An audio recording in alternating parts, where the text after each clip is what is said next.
What's up, everyone? Welcome to the Metal Maniacs Podcast. I'm your host, Jay Ingersoll, and I'm here, as always, with my co-host. It's the birthday boy, Modd. Yeah, what's up, buddy? Happy birthday. Yeah. One day late, but it's all good. You can still celebrate. Can I? Yeah. With permission? Yeah, Thank no, you. You're good. So we played a show last night, and we shouted out Modd about 42 times because we called it Moddapalooza for his birthday last night. So that was cool. But today we are sitting down with After Midnight. I got the opportunity to play with these guys in Kalamazoo, meet these guys, bunch of young dudes, inspiring to me to see y'all jamming and coming up. You guys were really tight on stage, and I was really impressed. One of the bands on the show that, like, I wouldn't say you're extreme metal, and that's kind of what our podcast is, you know, revolving around, but at the same time, like, I want to shine a light on bands in our scene, in the Michigan scene anyway, and you guys are young dudes, so like I said, I'd love to have you guys on. So why don't we go around, introduce who you are, what you do in the band, so people can get acclimated to the voices if they're just listening and not looking at your beautiful faces. Oh yeah. I'm Elliott. I'm the guitar player for said After Midnight. Okay. And I'll switch it over. My name is Dave. I am the singer and bass player. My name's Koda. I'm a guitar player, and sometimes I yell at the microphone. Ooh. And I'm Brian. I'm the drummer. Okay. Put that right up in there on you, buddy. There you go.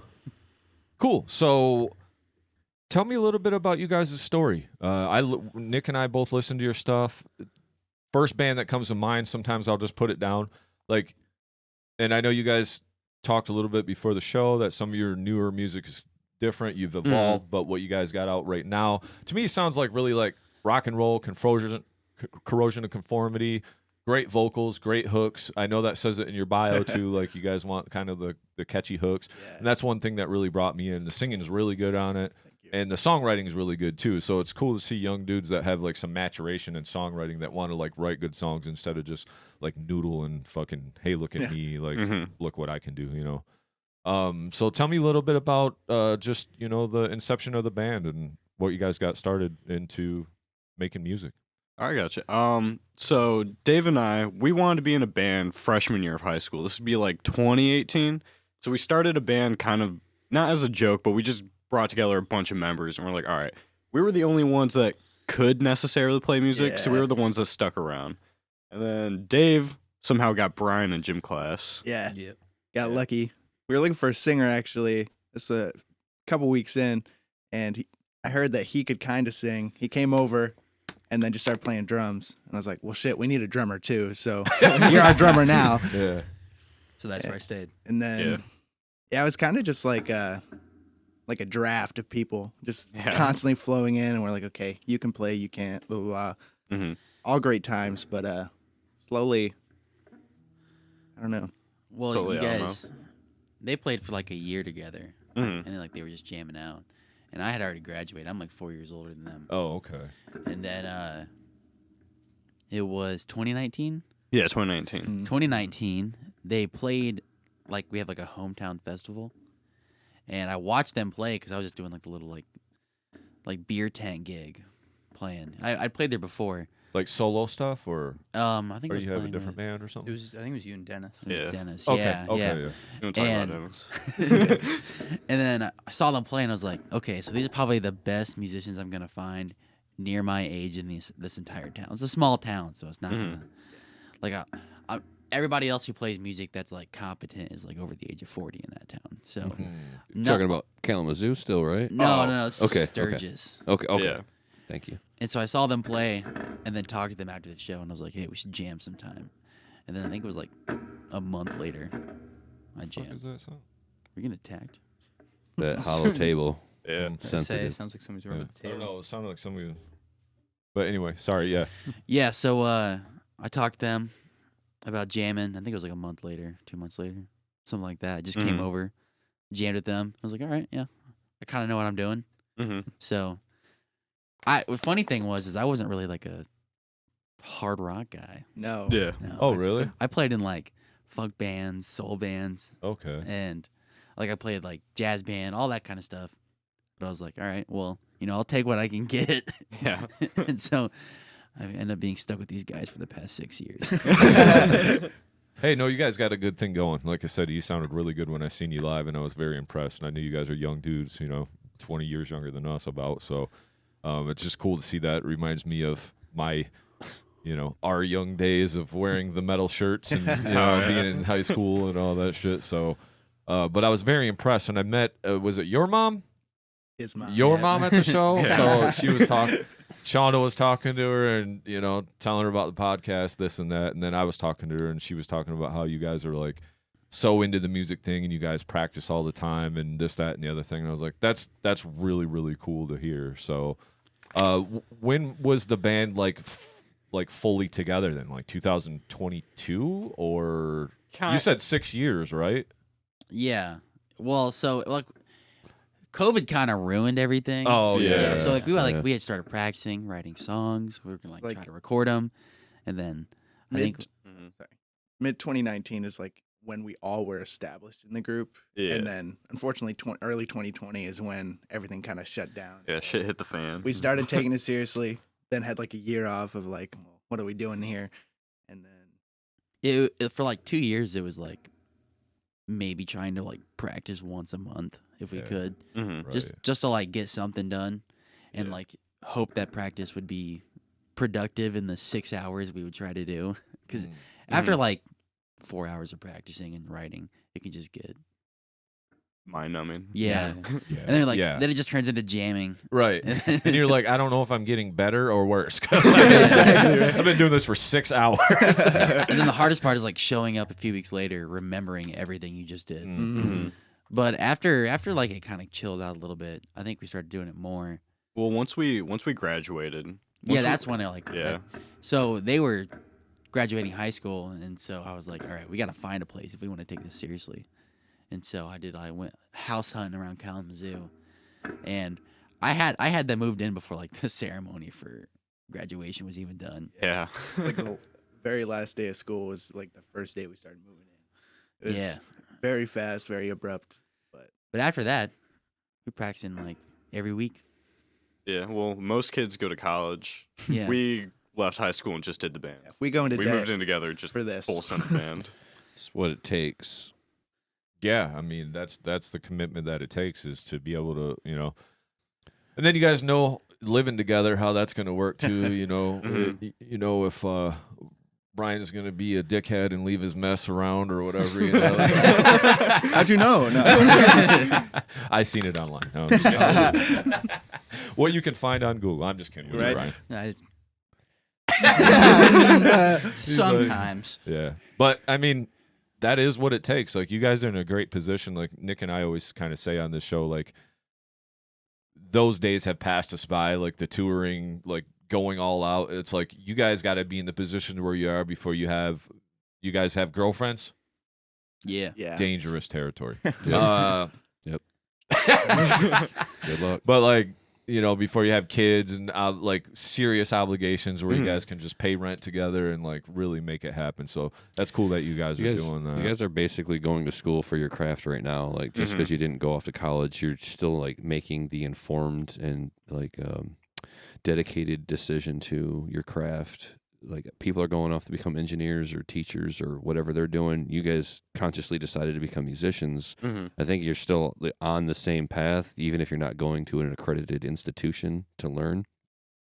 I think all four people sitting down, looking each other in the eye and say, are we fucking seriously doing this? Or are we just blowing smoke up each other's asses? Because like, if you're not serious about it, I'd say move aside. Because what I heard, it sounded like a really serious band. And when Jay was like, yeah, a bunch of young cats, I was like, oh, then they might make it. Because you eventually along the way, you get to a point where you got a family and kids and you can't like leave them behind. Right. That's really highly frowned upon. It's just not good. It's fucking terrible. But or in jobs, right? Like you get into a job where it's like, well, I got a rent note and I got a car note and I can't like abandon that. If you guys don't really have that, or if you're all living together and like sharing those resources, then you're honestly poised for success better than anybody else out there. That's they got the one guy who's not coming off the job. Sorry guys, I make $50K a year or $70K a year. Like I'm not going on tour with you. Right. You got to get a replacement. In that case, that guy's wasting your time. You know, he's not actually part of your band. You're part of his hobby, Yeah. and you're handcuffed to him. So if all 4 of you guys are like on that same script where it's like we're doing this, then it's just going to be a matter of like networking, finding the people that can help you elevate yourselves to the next bigger stage. You know, getting in contact with venues, promoters, people that record the right names, you know, and those are things that you guys are probably just honestly a little bit too young and inexperienced to know right yet. But we're here to help. That's the whole point of the show. Hell yeah. And I think if you guys just continue to practice your 6-hour sessions as many times a week as you can, and know the kind of music that you want to write, and are all agreed upon it, like what you're doing, yeah, you guys are in a really good position, better than most, to be honest with you. And I want to make that abundantly clear to you that you're actually sitting in a better position than a lot of other people right now, just being as young as you are and being in full agreement. Because if one guy goes out and gets that third shift shop job, making long money, hey guys, the band's never going to pay this kind of money, you know, then that's going to become a problem. Right, but if all right. of you are like, well, I'm content with my side job, or, you know, I make enough to make it work, but I'm really focused on this music thing. If all 4 of you are on that script, you know, just stay on it, because I think you will see dividends over time. It takes a long time to climb the mountain in music. It takes forever, and you still might always have that side job. You might always just find an employer that lets you be a musician. But from what I heard already, you guys have what it takes. I'll just say that right now. Yeah, Thank you. and you guys, Real talk. you guys are at the point, like, I played last night, and I'm running on like 6:37, 47, well, whatever my watch said asleep, and I'm fucked, dude. So, like, you guys are in the perfect position, because my all-nighter days are over, but, like, you guys can do that. You guys can get out there, do the shows. You guys can eat the gas station food, and it's not going to fucking affect you, because all your organs are working correctly, you know, all that shit. Like, been there, done that myself, but I'm just saying, like, you guys are in a great position. So let's talk a little bit about your releases, and then, so we got Bare Minimum, right? That's in 2023, so that was kind of, at least that's what the date said. Is that Yeah. Oh yeah. what? So did we start writing this in 2022, or was it some of the first songs that we wrote, or what does that Both. look like? So basically, I would describe the Bare Minimum album as it's sort of like a time capsule of when it all started to when we recorded. Because Lifeless, one of the tracks on there, that was actually Elliott and I wrote that within like the first riff. Yeah, that was 2018. That was Okay. Yeah. we were just figuring out how to write a song, and we're just like, that riff sounds cool. Let's try to do something with that. And Fun fact, I didn't even know how to play chords when I wrote that. Okay. Yeah. it was it was just 2 kids trying to figure out what a guitar does, pretty much. Wow. And I don't. All the songs on that album specifically have changed so many times, because like naturally, like I'll sing something, and then like 4 months later, I'm like, I could do better. So I'm just let me do something. Like that whole album was just kind of constantly reconstructed until we're like, fuck, we're recording next month. Let's figure this shit out now. Yeah. Yeah, it was like a proof of concept if we could like record and enjoy the process. Yeah. of it. Yeah. It was like, okay, well, we're all moved in now. We have some songs. Let's set a date to record and hope we have an album's worth of music by the time Exactly. we get there. Well, that's cool. Kind of put a little pressure on yourself, you know. Oh, yeah. You got to have deadlines if you're going to move forward. Well, I think we recorded after about 8 months, 9 months of living together. Yeah, well, we moved in together in May, and we got ready to record around December, January. Yeah, and like moving in together and like living together, like our songwriting got like faster. Mm-hmm. We got better. We got better at like our instruments and then our process. So like now, if we would, like, we could probably write a whole 10 songs if we just sat down for a week, pretty fast if that was all we were doing. Yeah. Yeah, exactly. We So were really like focused on it. we had like 5 songs when we decided to record, and then because we were living together, we could just spend all our time like, all right, we got to get another song, or let's jam this out and see how it goes. And so, like, I feel like you can tell like some of the older songs versus some of the ones that we wrote like right before we went into the studio. Mm-hmm. And then like now, like we're working on songs, and we can just like figure out a song in a day. Yeah. Like if we like it and we all like it, I feel like we can bang it out in like 4 hours. You just streamline the process. Oh yeah. Well, because like it'll be like we know the song structure. That's one thing I like about like playing with these guys especially is I play with plenty of other people and try to write songs, but they don't understand like song structure. Like I don't know what is so hard to understand about it, but they just didn't. So like trying to write a song with people who just played their instrument, it'd be tough for them to like keep up. But everybody here, it's like, all right, we're gonna have this riff and then this riff, this chorus riff, this bridge, another chorus, and then we'll just jam it out till the end. And then we'll play it first time. It's like, okay, that's so much easier than. And then we'll fine tune upon that. Yeah, it's like, okay, we got the song structure, and like, how do we make it cool? Typically, it starts with like, hey, I wrote this cool riff, let's check it out. And then, like, at least the way I perceive it is like, I get a certain emotion from a song, and I'm like, okay, I want to tone into this. I think this, like, let's say it's a softer song. Let's do a clean verse. Let's mellow it out. I want this to be like dramatic almost. You know what I'm saying? Like, I want each song to feel like its own. I feel like the album is sort of like a couple bad days back to back, and it's kind of me venting out what's going on. It's sort of like a diary almost. It's like that day, fuck that. That was going like that, and then today I'm feeling happy, so I'm gonna write this. You know, it's sort of like I don't know, day by day. It's like some of the songs are more like just straight up how you were feeling that day. Exactly, it's genuinely versus like maybe some of the songs we have now. It's like I just need to write a song. Well, yeah, out of necessity. Well, let me ask you. I want to get a little bit more into you guys' process. Ask a few more questions about that. But when we're talking about the inception of the band, and you're like, we need a singer. Well, Dave, why did you start singing then? Like, I guess that's the big question because now you're singing, and it's great singing. I remember when I seen you guys live, I was like, damn, this fucking dude can sing. Like, you were getting down on the bass, fucking jamming. I'm like, hell yeah, dude. But then when you started singing, because you guys got some like musical parts too, like so you have sections where it's just musical, but when you did sing, it was impactful and sounded good. So what happened there, man? Like, so basically, like we said, it was a small town. Not many people around our age were like even like knew they were interested in it, let alone putting the time into it. So we were looking for a singer because I didn't even know I could sing. I never tried singing before, and we just couldn't find anybody. Okay, we had a singer at one point.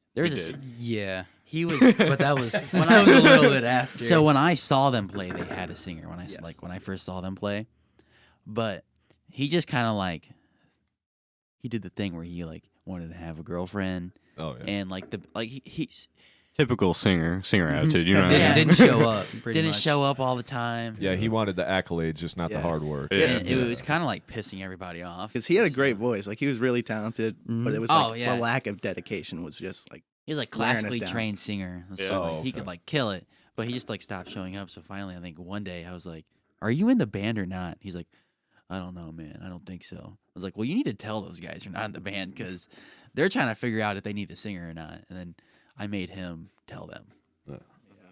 so basically it was like, who can sing in this group? And we just kind of, I don't know, we just kind of tried it, and I very struggled with singing and playing for the longest time. Like, if it wasn't a very simple riff, I couldn't really sing at all. But it wasn't an option to not do it. So I had these three fuckers just, all right, practice it. Keep doing it. Keep doing it. And then slowly, luckily enough, I had a good voice, I guess. So just kind of kept pushing and pushing. And now, It was hidden deep Now it's behind second- all the yeah. voice cracks and stuff. yeah, exactly. Behind that puberty voice back then. Yeah, that could have changed a lot. You know, I was talking to a couple of the guys last night from some of the other bands, some of the other players, and I was telling them, I'm like, you know, I would trade all my guitar ability, all my being able to play drums and produce. I would trade all that to be a good singer. But it's like you either have it sometimes or you just don't. Like Right. guitar, you could probably get better at if you practice a whole lot. Yeah. Singing, you could kind of get okay, but sometimes you still just suck. Like, it's got to be in there somewhere. Yeah, That's the way I feel about singing. You know, it's like some people just have the voice. You can practice the voice, but it doesn't necessarily mean it's going to sound good. You might be delusional and think it sounds good, Right, and people right. might be like, "What the fuck?" You know. But singing, it's very touchy. You know. You can learn a lot of things. You can get voice control. You can do the exercises. But end of the day, you know, you can play your own voice back to you and your friends and realize, like, I just don't have it. I do not have a singer's voice. So do all the exercises and the warm-ups and then go to record, and then it's just like, oh yeah, you find out you can carry a tune. and at best you're now a backup vocalist, like Right. a foot off the mic, just kind of giving some more depth to the lead singer. But yeah, But so, you got to have me. that bass there too to be able to do it. That's kind of where I'm at. Like I can sing okay, but like I got to have something there for me to guide. Like I can't just, and some of it's confidence too. It's nice that you Right. have that confidence because once you get over that too, because you're like, oh, I got to sing in front of people too. Right, Yeah. right. That I think- might be good singing in the fucking I think Dave In the is shower. proof. in the shower. Dave is proof you can forge a voice through pressure. Yeah. Peer pressure. Yeah, yeah. So Dave, I fancy myself a vocalist anyway, and I am a bassist. How do you go about that? Do you do your musical parts first and then double back and start doing vocal patterns?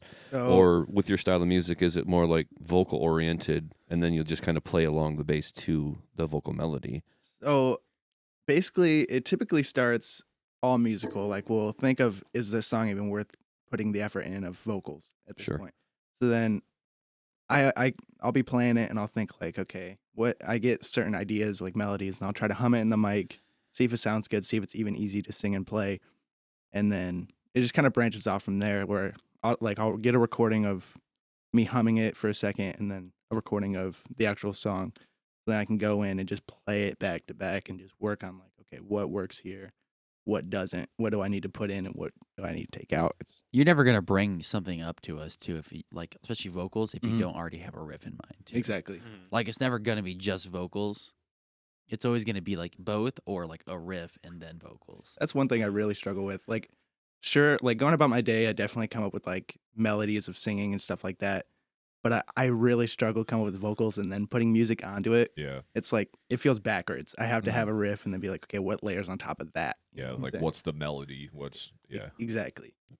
The more you adapt your play style or learn your own play style, you'll probably be able to do that better. You'll just know, like, this is the scale that I play in. This is when I sing. These are the notes that my hands are usually on. Mhm. So I think you'll find that a little bit more. You'll find your own rhythm, so to speak. Your own patterns will kind of reveal themselves to you as you go. Right. It won't be as complicated. So if you're just walking around your day and humming a melody, you're like, okay, I'm gonna put some words down. This is what I'm feeling right now. And then you go home and you sing yourself just into the microphone and record it.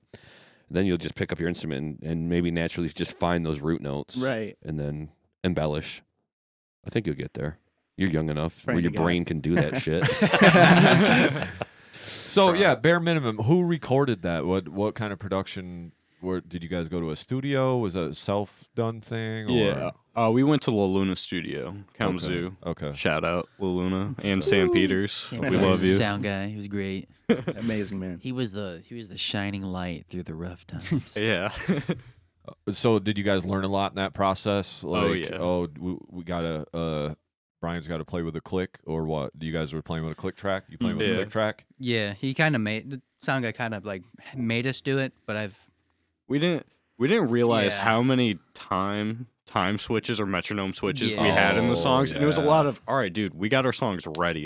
And then we show up there and he's like, you guys aren't ready at all. Exactly. Damn it. And, but we already had the Been there, time done booked. that, buddy. We had the Yeah. time booked and everything, so we just had to figure it out, which we did figure it out Yeah. because the album is out. But Yeah. it was just a lot of oh shit moments. A lot of things we never thought about. Yeah. Yeah. So was that kind of your first time going along with a click then, like playing with a click, or what? kinda. So like I did marching band in school. Oh, okay. So like during time for like marching, he would like just play on like a wood block, extremely loud. So it was like engraved in your nightmares. Okay. Yeah. That's good though. So I kind of already knew, Yeah. but there was like a few times where I learned I could actually do way better than I thought I did. Because Royal Highness actually, I played that first try to only the click track Okay. because we've just played them so many times. Nice. So I just kind of have everything memorized. Okay. Mhm. Yeah, that makes sense. That's the cool thing about Brian and drumming in general is that's why he's the best drummer we have. The machine. is because Brian is a drummer for songs. He's not Yeah. a drummer's drummer. Yeah. Like, No, like, he's- flashy, fancy. No, Like, yeah, no. he's keep like it together. Keep Like, it tight. he- Yeah. like I was saying, like he knows song structure and drumming, and that's why Yeah. we're talking about like when they were looking for other drummers, it was like everybody just can like play a beat and call themselves a drummer, but like Brian knows like, all right, well, I can change the beat here because I know this is like the chorus, Yeah. Mhm. Yeah. and so it Or works really building well, up and he'll and stuff. and he takes that and then he can just like memorize the song because he's like, well, I know the structure of the song, so now I can just play the drums to the song without the song in the background. Yeah. Mhm. That's impressive, honestly. That's cool. Now I have a question for you. Before we even get into the single, when you guys started writing again, was that a conscious effort of like, maybe we shouldn't have all these tempo changes in a song? Because I know Nick and I went through that. If you listen to some of our first stuff, we have 12 tempo changes. We got in the studio, we had all these different click tracks that like to map out, and then we started to slowly go towards like, man, we should only have 2 or 3 in a song because our drummer needs to play to like one tempo and just make it a lot easier. Right. And at the same time, I think it's good for the listener. Because if you're just doing this kind of the whole time, is a lot better than doing this and then this and then this. Yeah, Like, some right. of that dynamic change is good, but like when you're writing, like I just think the listener inadvertently wants to hear kind of this the whole time. You Yeah. know what I mean? Nope, They yep. want to be able to follow that. So what did that look like for you guys? I'm just interested. I would say like our stuff we made after the album. Yeah, like after you realized you had a bunch of fucking tempo changes and So- stuff. Like, Our first album, the tempo changes were going softer to louder. This time around, we wanted to be really, really intense and loud. I would be lying if I said we did do that. We have a lot of tempo changes right now. It's just a We're lot still of full sending the tempo changes. yeah. No, it's just a lot of all right. Now the tempo is going to change to something really heavy and slow to something okay. in your face fast. oh, okay. We want So want you're like, the fuck that. yeah the new music. We want it to be a lot angrier because I felt like the first album it doesn't sound angry. It just sounds like a rock and roll album. Yeah, for sure. Now we're trying to we like call ourselves not so heavy metal. Now we're trying to put the metal into not so heavy Okay. metal. Yeah, I'm assuming when I seen you guys, that was the stuff that you guys were playing was a lot more of the new Yeah. stuff because it was when I went and listened to this, I was like, I don't really remember much of any of this. I know there was a particular song too. There wasn't even vocals on it. You guys Yeah, did this that's- dual guitar harmony yeah. thing, Anime and song. it reminded me of like some like old school Metallica. I was like, this is fucking awesome, man. Like, Hell yeah. because you guys' guitar tone's really good too. Like together, you guys just sounded really tight together. Thank you.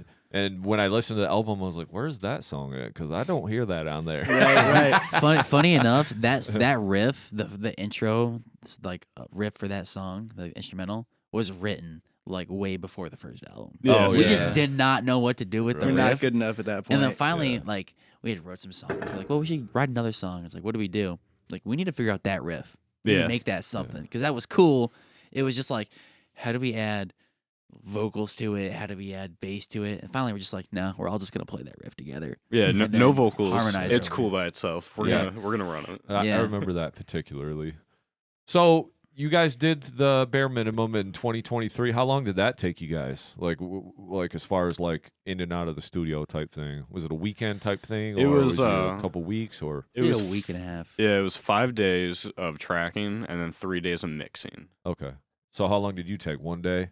I think it was 3 days. No. That was two. It was was like two. two and a half. You finished like within the second day, but I think we went Yeah. over. You wanted to retry some stuff. Yeah, there were a few things. Like after they started their guitars, and I was like, it doesn't sound right. I'll run it again. It could be tighter. Yeah. Yeah. Was that a part by part type situation then?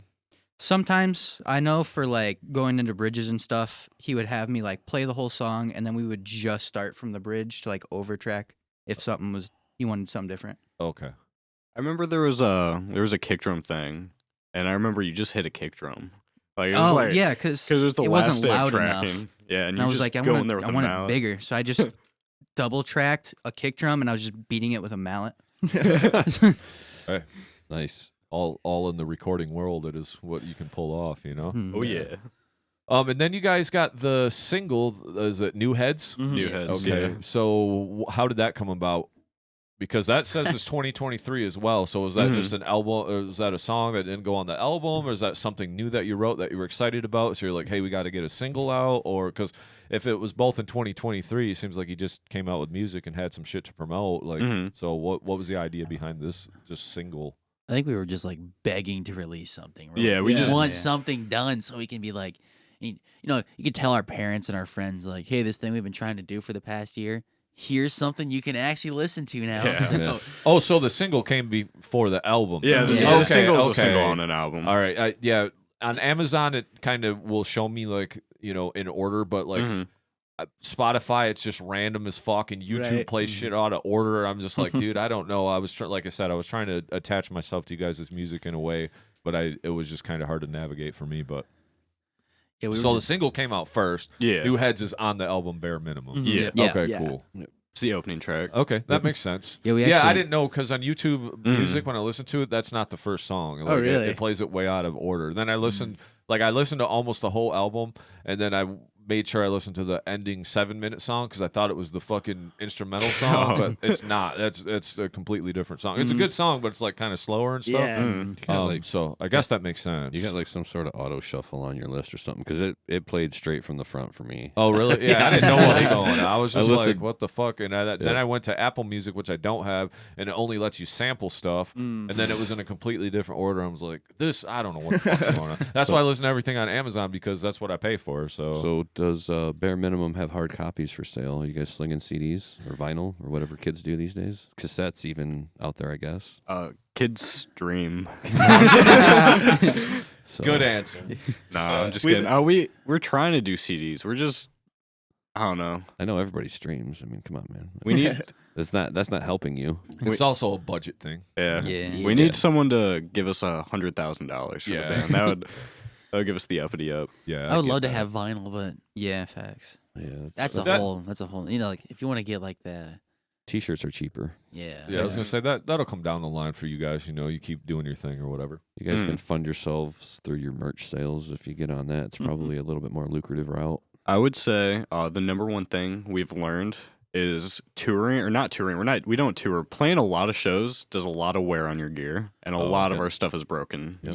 Yeah. That's something we've learned. Especially the drums. Yeah, Drums are Mr. always getting beat. Correct the down. cymbals. I've never broken a head, but the cymbals stand no chance against me. Yeah, dude. It's We've gone through like a crazy. solid. We've gone through like 2 or 3 crash cymbals, and we just finished breaking my second hi-hat top. The bottom, I've had that bottom since I started playing with these guys.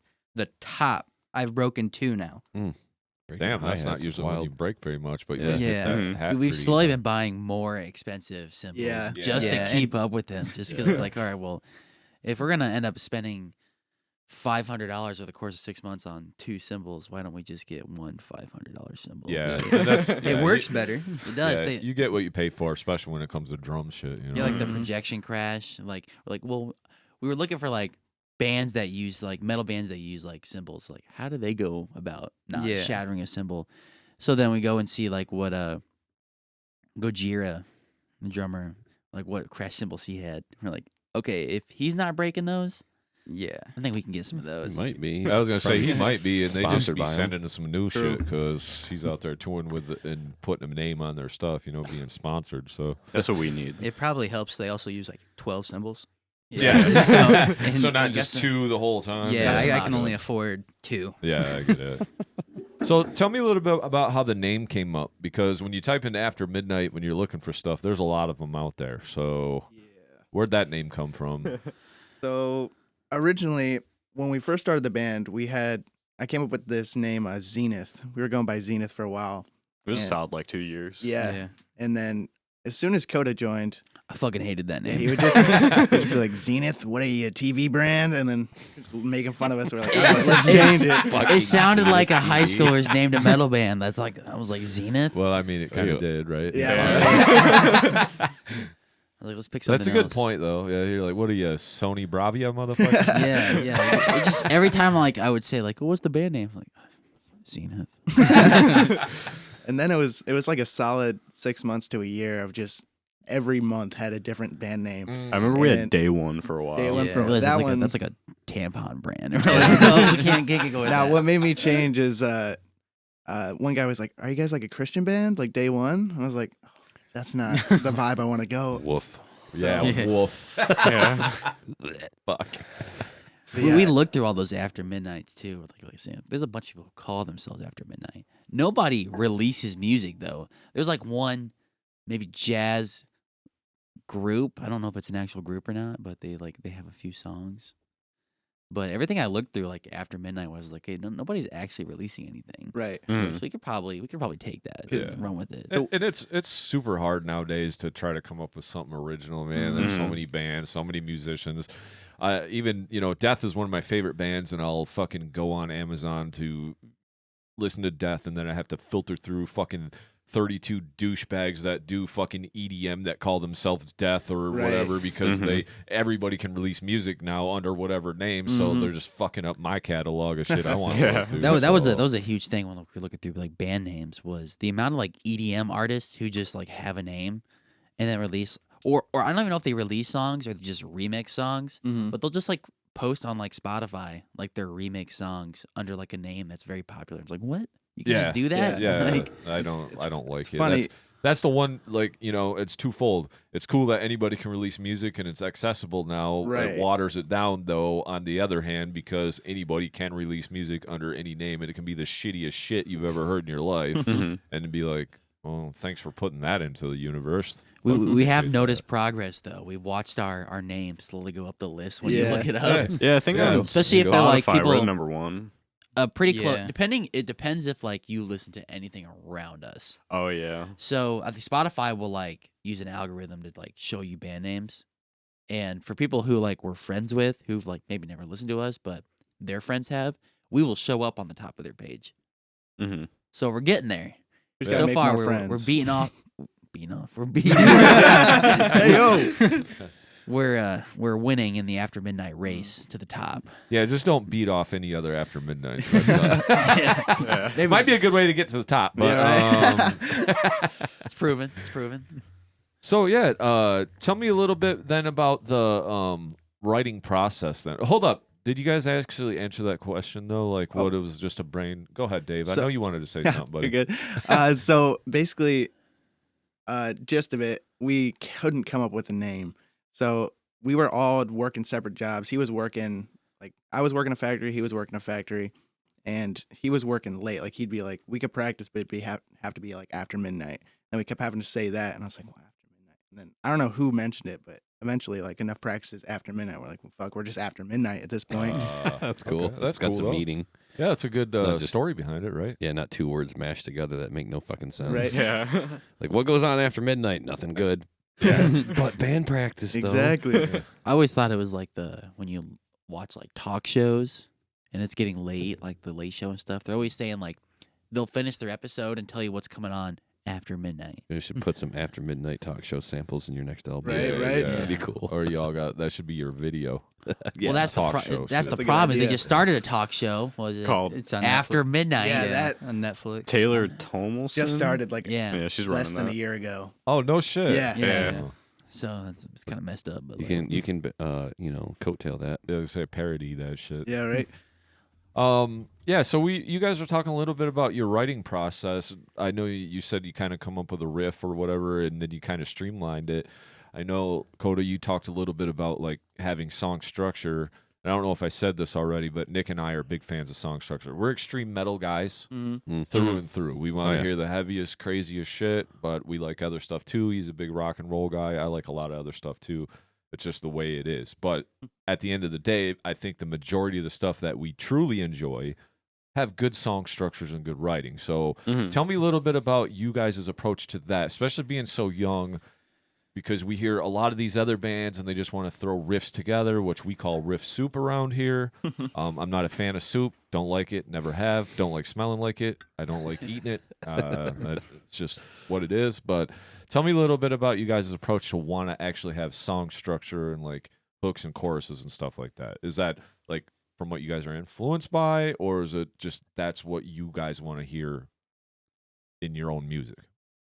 yeah, I think it's like what we think sounds good to us, Mhm. and like we've tried that before. We're like, we'll just throw a random riff out there and we'll play it for a few weeks and go, this is dumb. Let's find something else that like. Yeah. Like Elliott will be like in the middle of practice, like we should try finding something else for that. Yeah. All right, so we'll throw the last half of the song out the window and restart, which usually it ends up being better anyways. So Yeah. that's Or- why like none of us are like ever mad about it, but it is a little frustrating. It's like this riff would be cool right here, but does it really match the rest of the song? Because like if you're writing it from like start to finish, and you play a riff, and it can like affect how you write the rest of the song. Mhm. And sometimes we just don't like that. Like it'll be like, well, we were going for this feel with this song, and then we put this in, and it just made no sense. Mhm. So we should probably scrap that, and maybe we'll have some like riffs and melodies at the end that we want to keep because we thought they were cool. But then makes us kind of like, all right, so what do we put in the middle to make it all kind of flow better? Yeah. And so I don't know. It just kind of, it just kind of happens. I don't know. We don't really have like a set way we do it. If the song's complicated, we have had to like write it out. Yeah. Yeah. Oh yeah. Like we'll have like, this is riff A, this is B, we're gonna go back to A, then we have this C right here, and then that like, but we never. I don't think we've ever had to do that more than like twice before. We're like, all right, we know how to play this song. Yeah, Dead End and Tunnel Vision, I think, are the only songs. I remember we have a stop sign, and we wrote on that, be like, all right, we're going to riff A, then we're going to go to post riff, pre-chorus riff, we're going to go to chorus. After that, we're going to do bridge, post riff again, outro. Just a lot of that shit. Yeah. I think the way it all started, it was like, at least Elliott and I were like, what bands do we love? At the time, he would suck Metallica's dick anytime they asked. He still would. I still would. I think we all would at this point. Uh-huh. But and I, weirdly enough, I've been a Tool diehard fan since like I was 10. Like, so I was like, that's why I picked up bass, because I was like, he's fucking killing it. I love it. Justin. Yeah, Justin Chancellor. yeah. Oh my gosh. Paul's work was great too, though. Oh yeah. But we all like started with a bass group of this is what I like to listen to, and then we all joined together. We're like, well, he showed me this. I kind of like that too. So we're like, what do they all have in common? Or I don't know. I think songwriting, if it doesn't feel balanced, it's not going to feel like a complete song. So it's like if the first half, if it feels like it's building, you got to have some killer ending. It's got to feel like a rise, like from the bottom to the top. Look at what you've created. Mhm. It's It's like a puzzle. You guys got a really good finger on the pulse for songwriting. I'd say stick with what you're doing right now currently and just ride that, because it took Jason and I forever to get to that point. I think we were writing riffs a lot, and just like the songs didn't necessarily have direction. We were just like, what's a better riff than the last riff? Right. And just it didn't matter. And at some point along the way, we were like, well, we should just probably simplify the process and have like verse, chorus, bridge, first, chorus out. And that worked. And having it at like, whatever, early 20s you guys are now, like that's going to be hugely beneficial for you guys, because you'll have your format just kind of like you're already operating on that same template. And then you just kind of plug in the riffs as you go without having to like reinvent the wheel every time you write a song. Like, holy fuck, these are great riffs, but where are we going with it? Right. I think that if you have that now, man, you'll be able to reverse engineer that if you want, and then do more complicated progressive stuff if you choose, because you already have a template to go on. Right. Yeah, we definitely like to take the tropes of like metal, like all the tropes we can. Like if it's like a playing 2-minute intro, because like Metallica, like a lot of their songs is like a 2-minute intro before they even start Battery. singing.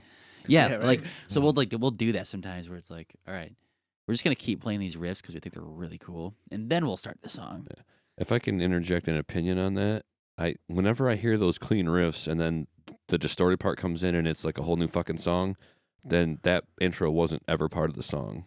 That wasn't like you just like almost unless you bring it back another way. I feel like you just kind of wasted my time, because I'm like that part doesn't actually go in the song. That was its own song, and you didn't have anything for it. Now, the other day I was listening to whatever I was listening to, and there was this really cool, pretty, clean intro. And I was like, and I said to my wife, if they start with a thrash metal riff after this, I'm going to be pissed, because then it makes no fucking sense. Right. Like, why are you tickling my dick right here? I want it to make sense. And sure enough, they came in, open chord, and they continued the riff with a little dirt on it. And I was like, that's tasty. That is fucking elegant. I like that. I want that intro to make sense. I want it to tell me, like, this is what you're going to be hearing for the next 4 minutes. You're going to be hearing this clean part with a chord progression, with some dirt on it, a lead, some vocals. This is the song encapsulated in a clean intro, just as a bite-sized nugget. But when you do those things, and Metallica's Metallica, they can do whatever the fuck they want. But when you do a 2-minute intro, I think it has to either be its own song or it has to be the song stripped down. So keep that in mind. That's just my opinion. I just wanted to interject that, because I think a lot of other people will get to that point too, when they're like, they didn't do anything with that intro. If you don't bring it back in some kind of way, I think it needs to make sense. And it's okay if not every song has that. Some songs are just kind of like, yep, that's how it started. but we're going elsewhere with it, and that's fine too, because there are no rules to songwriting. there's no None. rules, but I understand what you're saying. But like, don't just play something completely different for 2 minutes and then come in with 4 minutes after that, because like you said, then it's almost two different songs, really. But if you play some of those notes, in that intro, or some of that melody in that intro at some time, then of course it's gonna go like. It could go into a different riff, but then you might bring that intro back with dirt, and that's the chorus. So you didn't see that coming, Right. or just the one guitar is the melody over the different chorus chords or something. That little melody that you might. Yeah, I think we kind of stay away from the clean intros because I don't think we've ever found anything that we like enough. Because I do have beef with that too when it comes to like, all right, well, if we're gonna do a clean intro, like the verse, because we've been talking about doing something with a clean intro, but I was like kind of like fighting with like, I want to have a clean verse then, like that kind of matches that or something. Like, doesn't have to be the same thing, but so we haven't really done a lot of like the clean intros. Like it'll be like a long drawn out intro, but we have done a lot of like tunnel vision. That's like a minute. That's like a whole minute intro. Guitar solo intro. Yeah.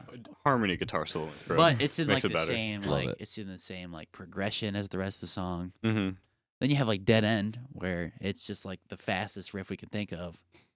Constantly. And then we come in with a still pretty fast riff for like the verses and the chorus. But then right at the end, we bring it back to that intro. Oh, yeah. There you go. Yeah. That's a good way to do it. Intro, outro. Mm-hmm. And So- it's abrupt too. So people, when we play it live, I think people kind of go, oh, it's that. It's Well, because we Tip of hit the them back. with the dirtiest breakdown we've ever written, and then we go back to the fastest riff we've ever written.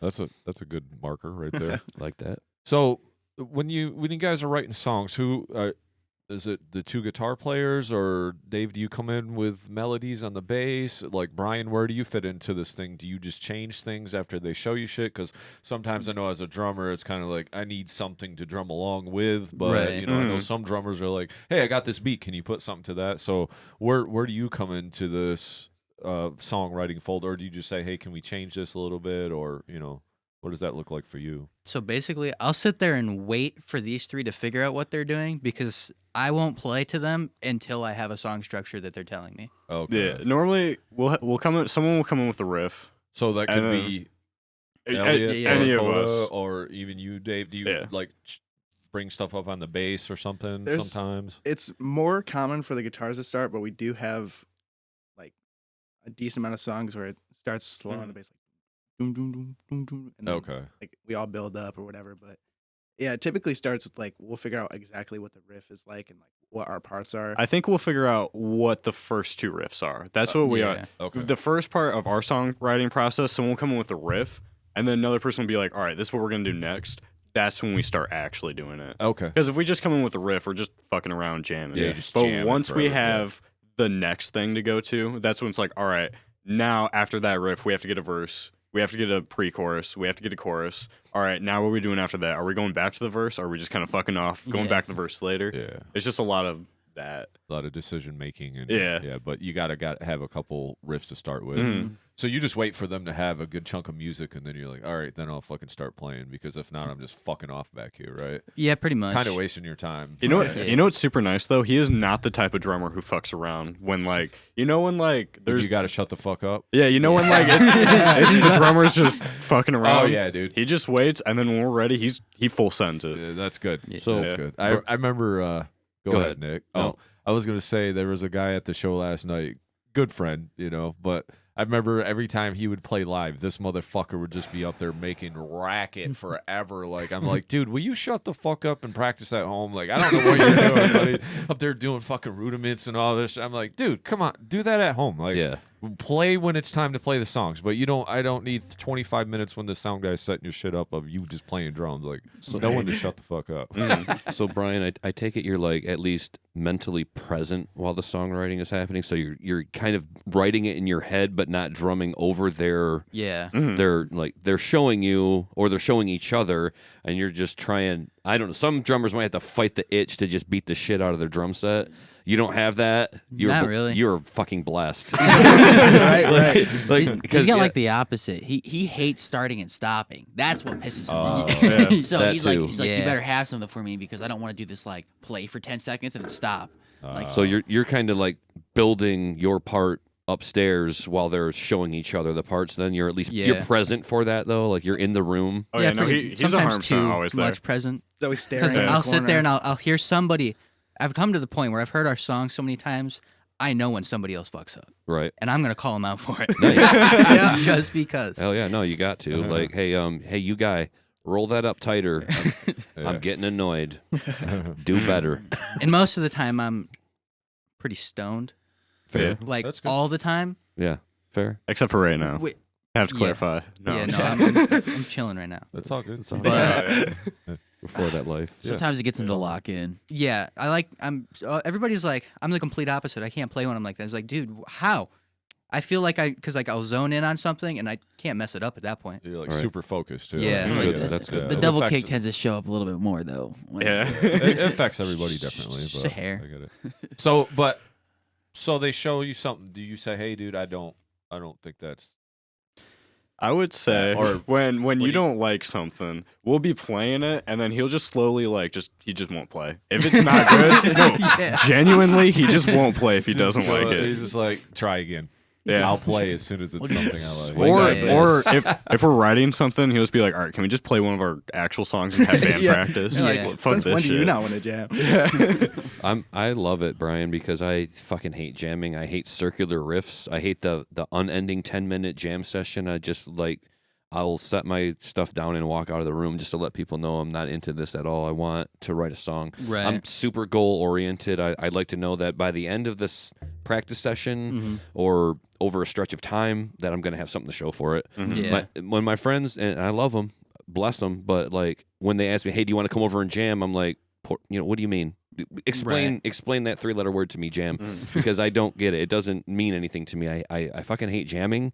I'm not good at it. Like, I mean, what are we doing here? Like, okay, you laid down Fucking off? Yeah, we laid down 4 chords and Putting we played. racket out there. We played them for 15 minutes. I'm like, I think it's. fucking hate music now. Fucking jam. We used to like to jam a lot more, but I think because, like you said, like goal oriented, you're better off saying, "Hey, I got a cool song. Yeah. Do you want to jam that with me?" Yeah. Whereas Yeah. like, you want to hop on an instrument and play with me. Yeah, if Yeah. the Versus jam just, like- has an end point within 3 minutes of playing it, Yeah. then it's worth it. Because like we have some friends that are like starting bands and stuff like that, and they'll come over with like songs, and we've just played their songs with them before. Yeah. You know, they got a whole different band, but it's cool. Like they take it like I know like Zach. Mhm. I think when we've played with him on songs, he takes it as like inspiration so he can take it Yeah. back to the band. Mm. Versus like just jamming out this riff he had. Yeah, just fucking off for 30 minutes. We'll jam, but only if we're switching instruments. Okay, Yeah. well, that's Yeah, cool. true. That could be Yeah. fun. Brian and I jammed The Dead one time in a cover band. I had to throw that yeah, out we there. did. That was fun. Dude, hell I've yeah. never hated myself more. Yeah, no, that was brutal. It's the same thing We- the whole time. We played I Grateful get Dead so from like bored. 1 a.m. to 3 a.m. at house show. I've noticed this. I've done some acoustic shows. Like sometimes I'll do some in the summer with my dad, and I can play all this technical music and remember all these crazy guitar parts. But as soon as you get me on the 3-chord turnaround, like I cannot remember where that fucking G chord comes in. Right. Fucking, it takes a whole different brain. Like my brain is just so far removed from that like 4-chord, and then you go into the next song that uses the same 4 chords but just in a different pattern. Mhm. You're like, fuck me, dude. What fucking- the fuck is going on here? I've- I'll just play the lead over because that's all I can remember. That I can't remember that. I've whole- trained But you wrecked can still songs. sweet pick. Yeah. I've train wrecked songs that had the same chord progression just because my mind is going a million miles a minute, like you, like technical, progressive, death metal. But if you're just playing like 4 chords and then the next song shares those 4 chords, but it's got a different next chord progression, Mhm. but you're on your muscle memory is like you're still on the last song, Right. and then you get to that change and you're like, oops, wrong fucking note. And it's Brown like, note. yeah, it's the most Yeah. embarrassing thing if you're the bassist because you just all of a sudden you just ruined everybody's day. Yeah, just You're shit like, the bed. on Yeah, that everybody went to G, you went to F, and it don't sound good at all. It just doesn't sound good at all. Something I man. kind of miss though, where like before I was playing with them, I would just hop in on like all like the dad bands playing for like clubs and golf courses and Sure. stuff like that. Just playing like the basic like classic rock songs. Mhm. I used to hop on bass a lot for them. That was so fun because I was so much better than them. Yeah, walking the dog. I just- could just have a great time And to them, I'm like, I'm a god. It's like I'm just like playing some like pentatonic, some minor scales, some major scales, and like it's hard to mess those up because even if like you're playing bass, if it's a different key and you're still walking the dog, you can walk it back to that key. Like done that too. Like, I know that trick. Let me get it back there. Real quick. Slide in there before anybody sees. Yeah, caught me slipping. Like I'd be on that wrong note, but I'd be like, but I was moving to the right note. Yeah, it was a slide. Don't worry about it. It was a blues note, I swear. I get paid for that, so it's like you're telling me I get paid to just like riff on the bass for 3 hours. Like, Yeah, I mean, I'm not hating it on it. I think it's cool. I think it's fun. It's just that's harder for me to process is that and the jam stuff. It's like I can do the jam stuff if we're just jamming some blues scales and stuff, but like after 15, 20 minutes, I'm like, What are we doing here? Nick. Yeah, what are we doing here? Like wasting each other's time. Yeah, honestly. exactly. It's different though. If there's a bunch of people around and everybody's just having fun, that's one thing. But Right. who's got that kind of time anymore? I will say, me and Brian though, we'll go off on tangents once practice is ended, and it's basically how hardcore of a riff can we write? Yeah. So it'll be like everybody will get done, and then me and Brian are just looking at each other. It's like I'll start playing a little riff. Koda, that makes me wonder. Y'all live together, and you do end the practice session with like a freestyle jam session. Are you guys hitting record on this? Do you have some demo-ish capabilities so that you're capturing these ideas in the moment? Because I'll tell you, if you don't, get on that ASAP. We do like our phones. We'll just like lay our phones Okay. out. As long as the audio is discernible after the fact, then that works. We've after a few, I don't know, probably we recorded probably 50 or 60 times in there with our phone. We've found the right spots in the room There to you go. capture everybody correctly without like blowing out a microphone. Yeah. Perfect. Because like if like he puts it in front of his amp, of course, all you're gonna hear is guitar. Yeah, just white And then- noise. Yeah. Yeah. But like we found like a spot if we hang it on top of a light fixture up top. Yeah. We can It's kind the of get perfect everybody. noise of drums too. Yeah. Yeah, that's cool. I mean, what you can do with phones nowadays. I have this little Zoom recorder, and it has like the XY mic on it.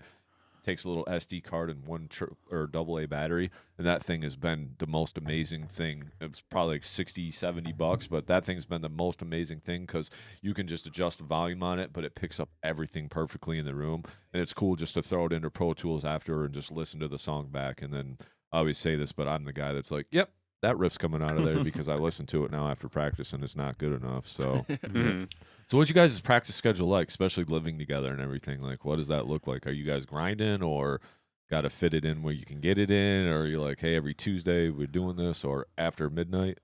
Hey, call back. Throw it in there.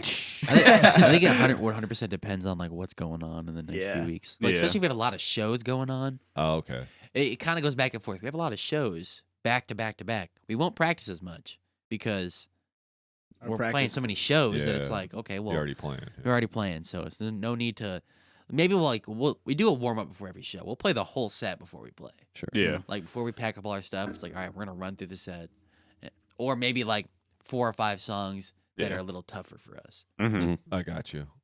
Stuff But you need to work on. When we're Yeah. not playing as many shows, it gets a little tough because like we're all kind of broke all the time, so it's like, all right, we need to work as much as possible. Yeah. So Yeah, I like, get that. we're always picking up shifts, so it kind of goes back and forth. Some weeks we'll do it, So you guys don't have a just like locked in one day of the week, like this day, this time, always?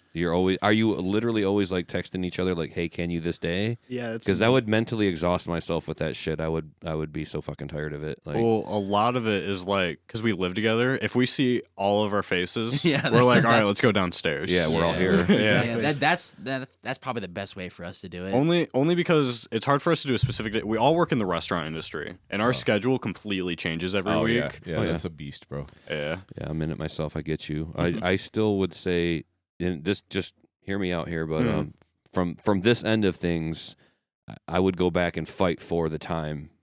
I would demand it. I would say I need to have Sundays off permanently now, or fire me because there's other restaurants. Yeah. right. And restaurants are always looking for people. So if your job is gonna like lord your job over you, like, oh, bait the carrot, oh, you can't, you need to pay your rent. No, there's other jobs. I promise you that. If I could go back, I would dial it in even more from a younger age and say, like, Sunday I worship music. I don't go to work. You cannot find me. You cannot reach me. My phone is off. I'm inaccessible. That's my day.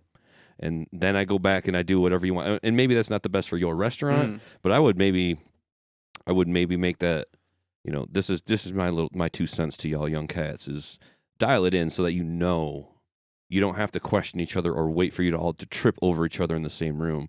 You know where to be and when to be there. And you know that you got 12 hours in front of you to be super productive. You got all week to think about it and be creative in your mind and on your own time. But for the accountability factor of everybody doing this thing for real, I would find the time to know that it's happening this day of the week and everybody's expected to be there. You are expected to be here. This is your real job, because otherwise you're saying my real job is the restaurant. And if anybody's saying that, then you know, there's the Culinary Arts Institute, get registered, you know, go become a chef.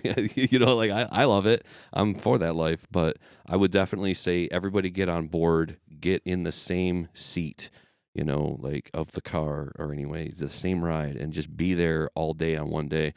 'Cause otherwise, you'd be juggling too much. The schedules, when does it make sense? When can we be productive? I would go back and dial it in immediately. I'd say, everybody's here on Sunday, or you really don't want to be in this band.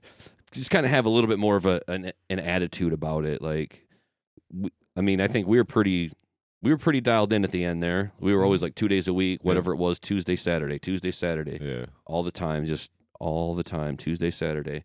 And that worked out pretty well. It doesn't make it easier just when you're planning your week. You know, it's like, dude, I know we're going to be here on Tuesdays, and I know that we're working on this new song. So by next Tuesday or the following Tuesday, it should be done. Or, you know, or we know we're rehearsing for the show. We got a dedicated day to rehearse for the show. Yeah. I know it's probably different for you guys, too, because you guys got to probably ask for time off for shows, too. So that kind of makes it fucking, because you're like, I want Sundays off to jam, but also I need Saturday night or Friday night off because we got to play this show. So I get it, you know, but I do like what Nick says. Like, if you guys could just get one day where you all know that you're going to be there and you don't have to play that guessing game, it's a lot easier just to know you're going into that week and we're jamming. And if shit comes up, but like at least you know you have that dedicated time. I mean, and it might be easier for you guys too living together, because you might get more jamming opportunities too. I don't know. I've never been in that situation either. So, but yeah, I mean, structure is always better. It doesn't matter, you know, it just lends to discipline. Are you guys doing a lot of playing on your own outside of jamming together? I would say yeah.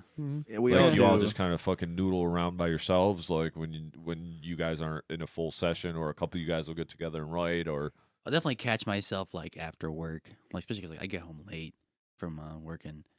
I'll like sometimes just be playing some of our songs on the acoustic guitar. Hell yeah! Like just like I got. Like, sometimes I'll like psych myself out and just forget something, and I'm like, okay, I need to go home and remember that on my guitar, because it'll just throw me off sometimes. Like if I get like psyched out, like how do you play that again? Like it's like one thing out of all your songs, but like, it bugs you. Yeah. But the reason why I ask is because, you know, especially you guys being so young, that's one thing that I wish I did. Like I don't want to sound like a fucking asshole when I say this, but I always kind of have been regarded amongst people as a guy that put in the work and practice. Like people, you know what I mean? They're like, yeah, you're a pretty good guitar player. I've heard that a lot, you know, and like, of course, like you can always get better and play tighter and, you know, wish you did better.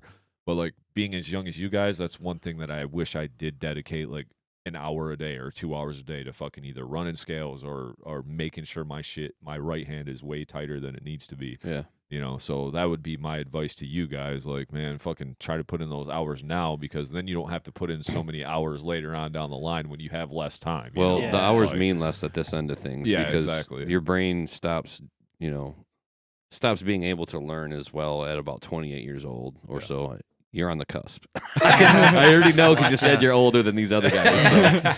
So I'm already doing the math. You're on the cusp. We were trying to play faster. Me and him for a while. We're doing what was it, like chug practice? Yeah, chug test. Or no, chug test is different. Yeah, chug practice, where it's like we'd have like a metronome, and we'd be trying to do like, it's like, okay, we're gonna try to like, we're down picking for this entire time, and we're start cranking up the tempo, and just trying to hold it, and then hold it, and then hold it, and it's like, all right, so we're gonna start hybrid picking, alternate picking this now. Then we're gonna pick it up. And then we were doing like the different beats you can play over the metronome, and like trying to match those. It definitely got us better at it. 100%. No, that's cool. I love that kind of stuff, because it makes it fun and challenging, you know. And then I reset.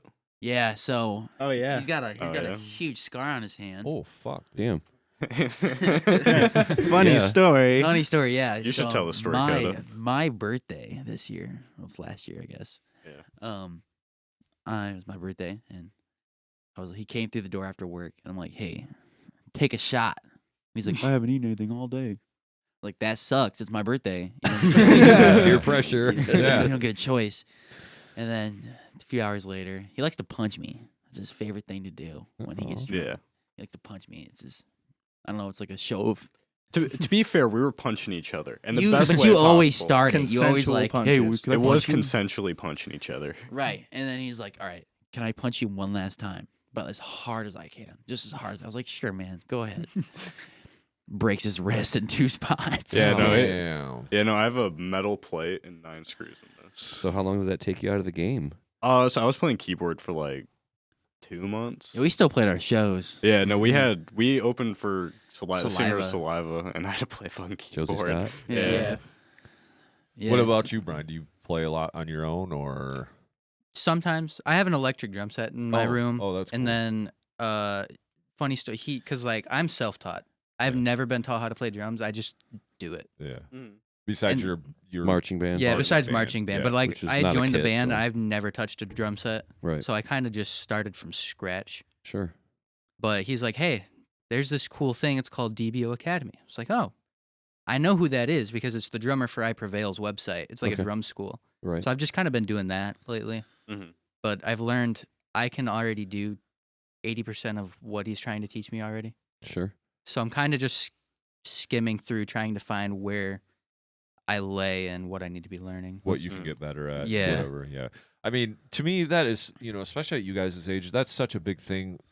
And it even frustrates me nowadays that the guys only play on practice day. Like, I don't know, man. Like, you got to be picking up your instrument. I've been through Out it of the before. band. Yeah, I've been through it before. But like, if you're only playing on Tuesdays when we show up, it's like, come on, man. Like, put in a little bit of time. Like, outside of this. Like, yeah, you're good, but like, you got to be playing outside of fucking just Yeah. the band. Right. Yeah. Mhm. Because that's the only thing you're gonna know is the band, and that's not always a bad thing. But you're not gonna be improving your skill set, Yeah. right? Like you Right. guys aren't gonna be individually getting better, and that all contributes to the band down the line. Yeah. You know what I mean? Don't be so selfish that you're only showing up for the band. Because to me, that's almost selfish. Well, you know what I mean? Like, and depending on your week, if you had a hard week and then you show up and you haven't touched anything until band practice, you might actually find that you're worse than you were at the last practice. Mhm. So Mhm. it's like if you don't play the other 6 days of the week or whatever, yeah, you're just wasting everybody else's time. and one you're week is, rusty. 1 week is one thing, but if you play 4 times a month on Tuesdays, Right. that gets annoying. Yeah. Like, No, you I guys, think- you have a lot of good things going for you from what I'm hearing. So I hate to make this like the most ageist podcast we've ever done, oh, it is, but It's yeah, by for far. sure it is. Oh, But yeah. like if we could, and we do this show for a lot of good reasons, and you cats being so young, we like to impart some of that, 20 years down the line wisdom. Like if we could go back and do it again a little bit differently, Yeah. especially with the resources now, like fuck, we didn't have the internet like you have it. Mm. Mhm. And we had Displacer's death tabs, and it was just print. There were no YouTube playthroughs. YouTube wasn't even a fucking thing. Mm-mm. So you just have to sit there and learn by ear, which is a great way to learn music if you're a musician. Like learn it with your ears. That's what music's all about. Not But the most efficient way to do it. no, though. it takes for fucking time. But if somebody's done it for you on YouTube, it's like, oh great, shred, let's go.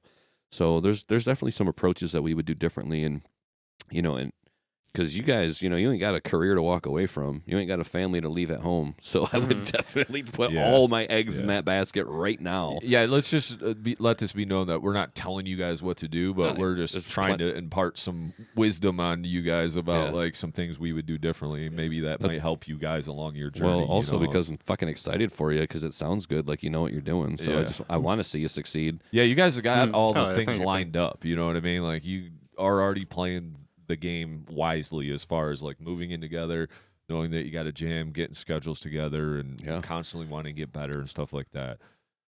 I want to talk a little bit more about production. So you guys went to the studio. We got some new songs. Yeah. you said you had some demos of the songs. Are those demos you did on the phone, or those demos that you went into the studio with? They're like unmixed recordings. Yeah, it was through a home studio. Okay. But we do have demos through a home studio. Okay. So Yeah. it wasn't just phone recording or No. whatever. Okay. No. So you guys got a batch of new songs, kind of. Is that what's on the horizon? A new album, or Yeah, I think that's the plan. That's Like, the EP. goal, would say. yeah. definitely, I would say the new music we have right now, we need to release immediately because it is 50%, 100% better than our last album. Yeah. Okay. Yeah. Yeah, we like playing it so much more too. Yeah. It's Yeah. so much more fun. Yeah. That's just a natural progression. When can you expect this out? I mean, we're in month 5 I'm of gonna say- 2024. I'm thinking July. Okay. July, yeah. July. I would say because it takes a second once it's all finished, August. Okay. There we go. But you guys went and recorded what, a handful of songs or something? Yeah. I think we it's- got like a solid 7, 8, right? Yeah. Yeah. Why didn't you go back to the same studio that you went to before? Expensive. Money. Okay. Yeah. Makes sense. Yep. This is So did so a we're- buddy do it, or you guys this is did it? so we signed with any like Midwest Gold. You heard Yeah. of them. No, I haven't. So it's like a label kind of like group. They take a lot of Michigan bands, hmm and they kind of helped them out with resources. And one of the things was one of the guys that runs it has his own like home studio, and it's a pretty decent home studio. Yeah, he knows what he's doing. Yeah, he's got like like the control room is like his straight up living room, like, Mm. and then you record upstairs. Okay. Right. And one of the things we wanted to try is we kind of learned this from doing like the full studio tracking. We wanted to try doing like a live recording where we all just play together and then we can change and tweak things from there. Mhm. And so we were trying that, and I think we kind of like it better. It's a lot more fun, and it's easier for some parts because you're not sitting there. Like, do the drums got to be perfectly like on this tempo? Right. Like, what if we're all just playing at the same tempo anyways at the same time? Yeah. And so if we no click track involved? There was not click track on the this one. demos, at least. Yeah. Okay. I was the click track. Yeah. Right. And it was just so much easier. It made us, I think, feel better because I think we play better when we're playing together. Mm. Like I can play all the songs by myself, but Mhm. I'm not playing it with like the intensity that I'd be playing it when we're all playing together. Yeah. So we tried recording it live, and I think it went really well actually. Okay. You know, we didn't because we booked it to try the studio out. We didn't plan on releasing any of the music, but we did it, listened to it, and we were like, shit, this sounds really good. Yeah. So that's why we're thinking of releasing Okay. through that studio. Yeah, that makes sense. Yeah, that's another thing down the line that I've learned is there's some guys that love to do the jam thing. Addison is one of them. Remember, Mhm. he was on here, and they recorded their whole album from front to back, like just go. Mm. And they recorded 2 sides. They're just a 2-piece kind of like jam band or whatever. But like he Oh, was word. telling us, and Nick and I were like, Yeah. what Shout the out fuck, like Tiny Tree. Yeah, like we were like, holy shit, and that feels good to some people. Me, I'm more of a like I want everything perfect and on the grid kind of guy. But if Mhm. you can make it sound good and do it live, but the nice thing is you guys are kind of finding your way. So like if you thought it sounded good and you guys played good enough to get through it, and it doesn't. My biggest thing is like, obviously you got to be on your shit, Brian, because if I get to the second chorus and you're playing it faster, I'm gonna know. And when I hear that back, I'm gonna be like, this is garbage. Like, Can't. Oh yeah, no, like I know. there was a lot of takes we redid. Yeah, Did you? there were a few Okay. times. Because I was just like, I've been there and recorded without a click, and I've learned that lesson the hard way where the drums were played so fast on the second time we came around to it, I had to change my riff because I couldn't even play that riff anymore Right. the same Mhm. as the first time because the Yeah. drummer was going so much faster. And I'm like, from here on out, never, I mean, at least what the kind of music we did, like extreme metal, technical, like I can't do that. Like, Well, it's- I think it kind of. Oh, sorry, not No, to go interrupt, ahead. but I think it kind of helps for us because at least the way I can kind of look at it, we practice because we don't plan on writing music all the time. Hmm. I mean, like that is the plan. But we wrote this album, and then the plan was for the next 4 months, we're gonna hone our live show, get our set as tight as possible. And I think that's what helped us in the studio because all we did for the past 4 months was just play those songs Yeah. over and over and over Nice. to make it so when people see us live, they're like, "Oh shit, they can kind of play." yeah. So So you that- guys can play. Like, I was super impressed with how tight you Mhm. guys were when I watched you. I Like, think you have to kind of go through like cycles in a band like that where okay we're in a songwriting season Mm-hmm. and then we're in our live performance season, and in that season you are just doing like your 40 Yeah. to 60-minute material, like just hammering away at it until it's fucking perfect. And I think Then you'd say, okay, I'm bored of these songs. I Yeah. want new songs. And then you kind of, like you said, no more shows. We're working, and then we're practicing and writing. And those practices are going to feel a little bit different because you're just trying to write and flesh material out, and you're not getting the same enthusiasm out of it as, say, like that awesome, powerful, well-polished 40 to 60-minute set that you've dialed in. Now it's kind of like a frustrating time of, what are we doing?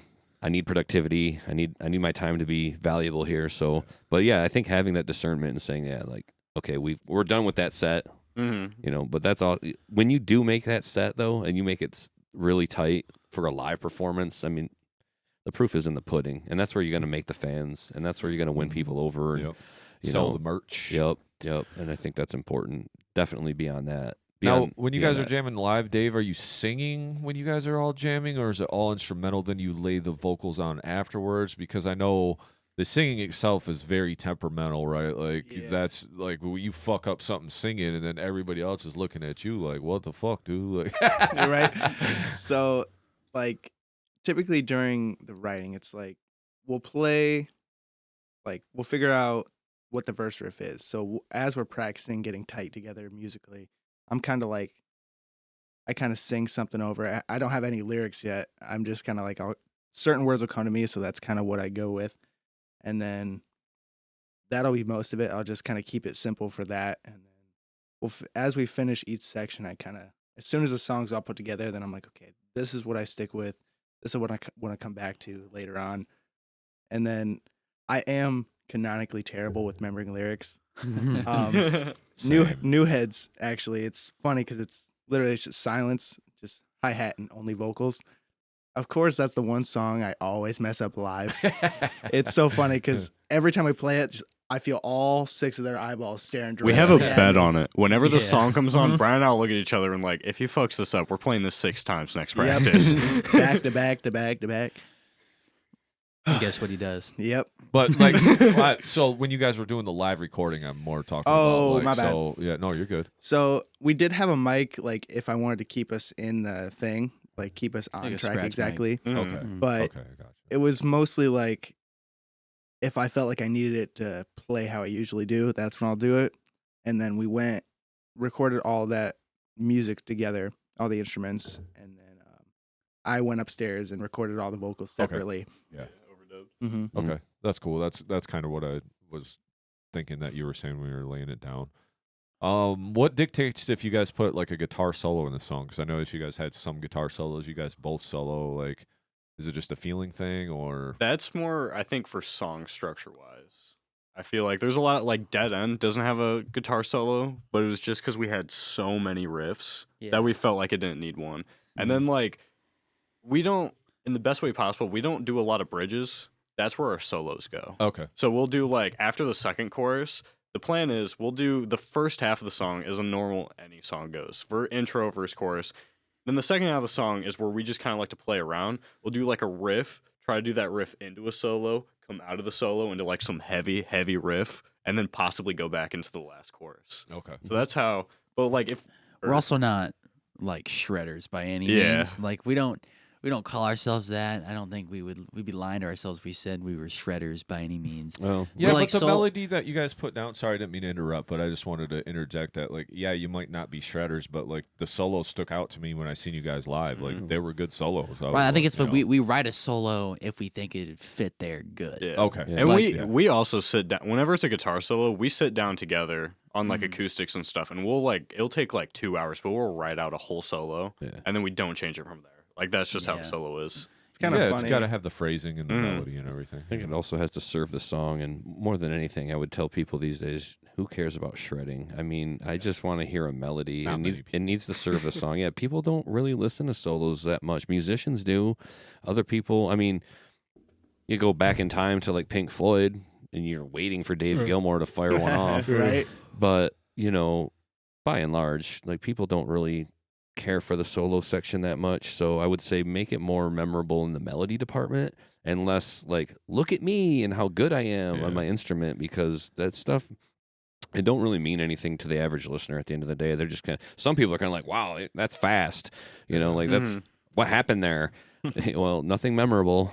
Unless you're Marty Friedman. Yeah, like I would say just focus on the melody and make sure it fits the song, it serves the song, because Jay and I will dissect that a lot. Like, there's a guitar solo. That's weird. It doesn't happen very much these days. There's not always a guitar solo. So if you are doing one, you're taking 2 hours to write it, it ought to sound like it belongs in the song instead of like, I like to lead. Like, nobody cares. Yeah. Nobody fucking cares. I always think it's weird. People ask us like, so who's like the lead in rhythm? It's like, nah, we got 2 guitars because they sound good together. Yeah.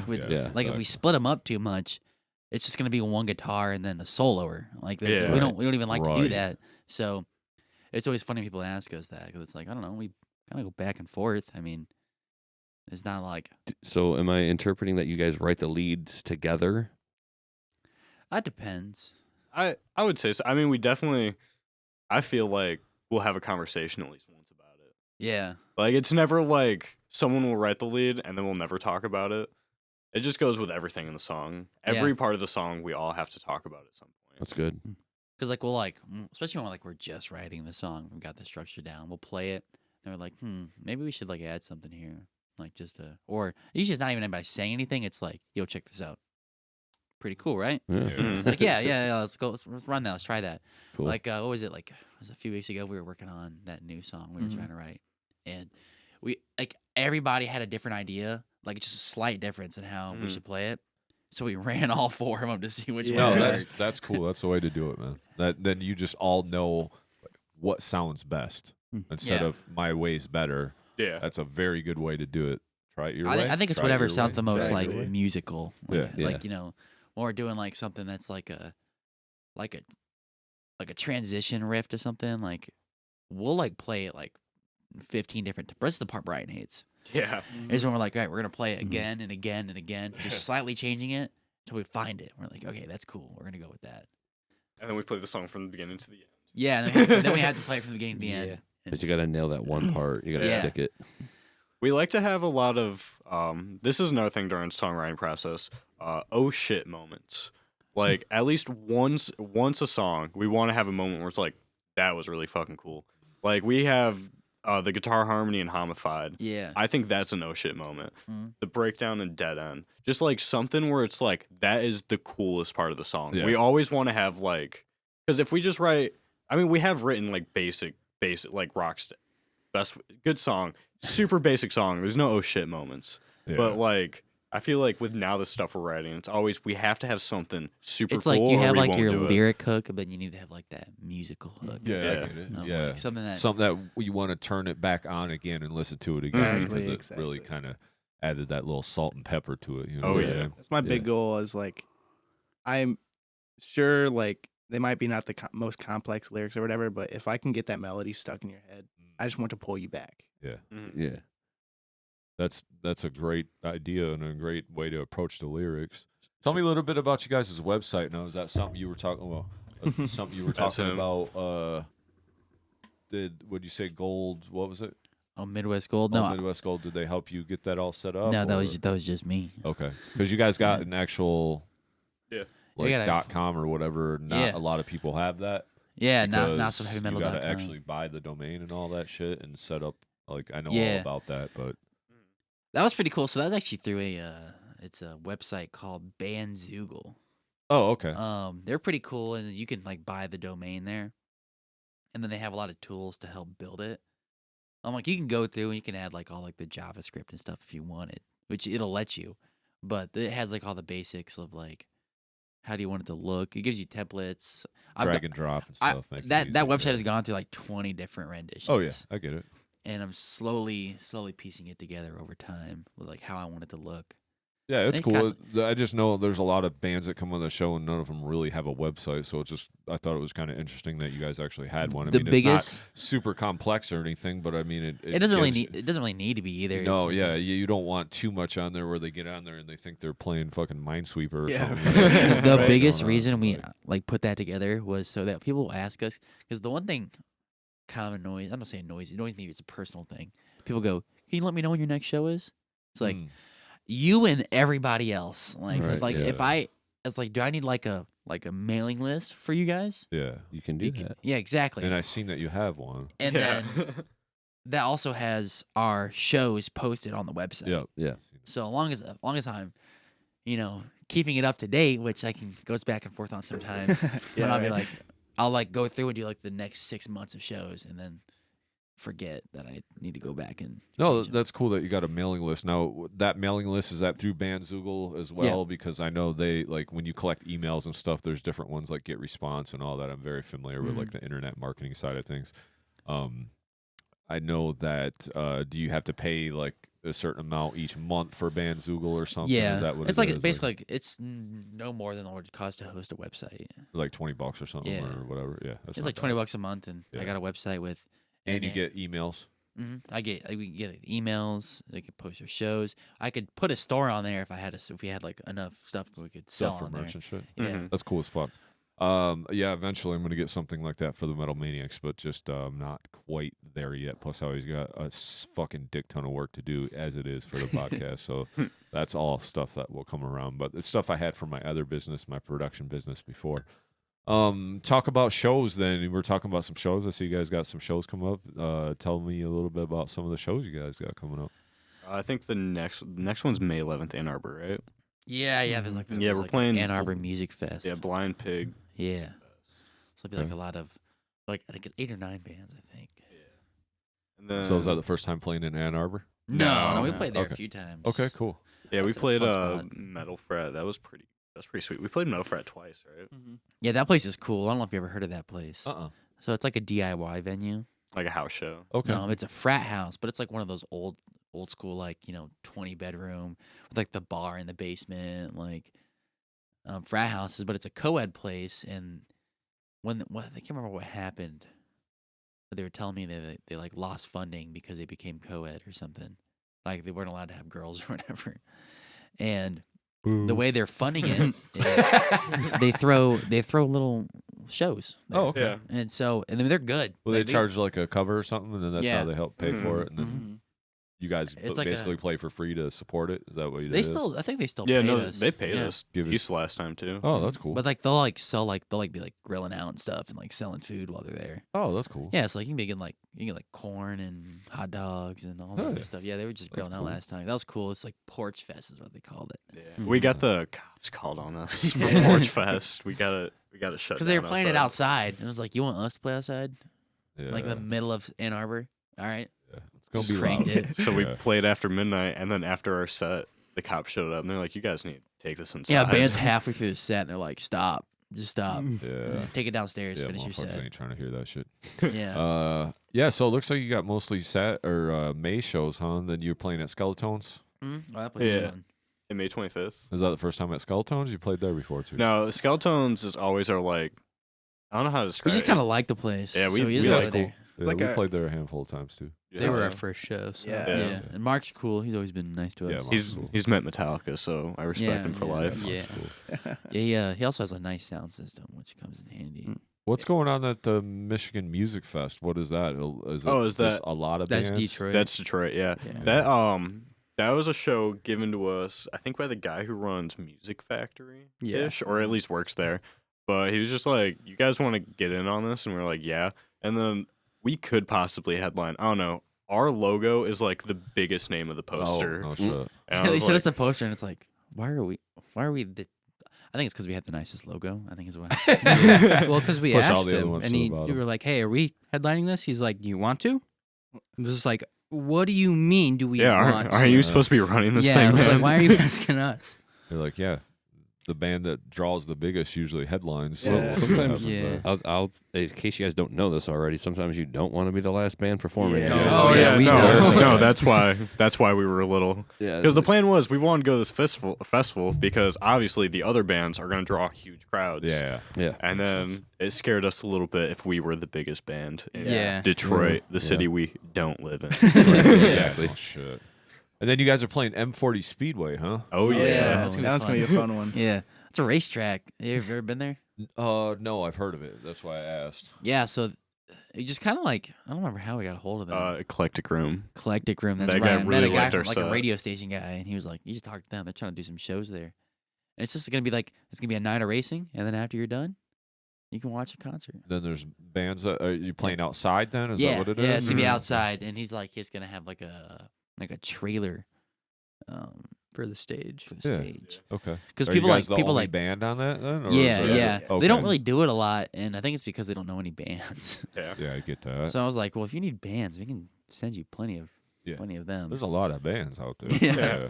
And so they probably have us play every week if they if Right. we Oh could. yeah. Right. Because they're like, just bring people. Right. And we put a little tip jar and play our songs, and it's the perfect crowd for us, to be honest. You guys played there before then? No, No. no, Oh, no, it's the first okay, time. okay, But cool. it's the perfect crowd for us. I think that if a crowd's going to watch racing, they're gonna like loud music. And Yeah. they're Yeah. You know? and they're a little bit drunk. Yeah. That's A little the bit thing. drunk, We and that's- sound a lot better when everyone's just a little bit drunk. Yeah, yeah, Oh, I yeah. get that. Most people Everybody. like music better. Yeah, right. They just start pushing and fucking Yeah. headlocking. at I do that point. need a partner for the Beer Olympics. Oh yeah, they're hosting the Beer Olympics, Yeah. Oh, so and they're both underage, so they just don't work.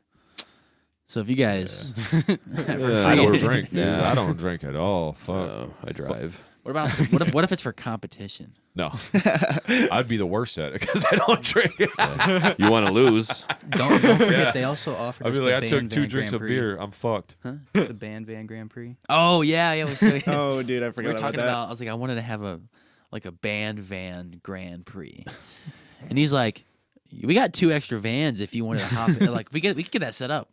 He's like, you can drive one of the vans. We might have Brian hop in one of those vans Yeah. and Nice. racing it. Fight other bands We're in gonna their spray vans. paint Yeah. after midnight on the side. Yeah, there you The go. winner gets to keep the van. Yeah, That'd be you- sick. That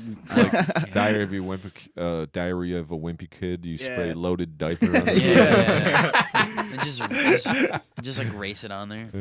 Hell yeah. It'd be so Uh, so tell me a little bit about is touring in you guys' future? Is that something that you guys want to do? I want to. Yeah. yeah, for sure. I mean, Brain. that's like, in my opinion, in high school, all I wanted to do was just not be home for a reason, and the reason is to play music. Like, dude, if we were like butt fuck broke, but just like playing 25 shows across the U.S., I'm fine with that. yeah. Which I know we're gonna have to be broke in order to tour. Oh so- yeah, for a long time. dude. Yeah. for a long time for sure. But the nice thing with the kind of music that you guys do, like you might find that good niche where you can start building an audience and building some people Mhm. that are going to come to your shows. That's why it's real important to be constantly putting out content and having a musical presence out there in order to build your fan base up enough to finally get in with some bookers or whatever, or jump on a tour with some other bands that are like yours, and then that's just how you build the fan base. But fan base can be built online, and you can definitely do that. That's one way to do it. But I know a fan base is really built on the road when people Yeah. see your band that Mm-hmm. they don't know. Even last week, I seen like 4 different bands that I kind of didn't even know who they were, and I became a fan of all the bands just because of the show that they put on. So it was just Hell like yeah. you never know what you're gonna get, and you might be going there to see one band, and then they might just like your band, So Right. that's a good idea, man. Especially if you guys are doing the litmus test to know that you can live together right now. So Mhm. if you can drive together in a van Mm. for Mhm. 30 days or whatever it takes to go on I a think- tour.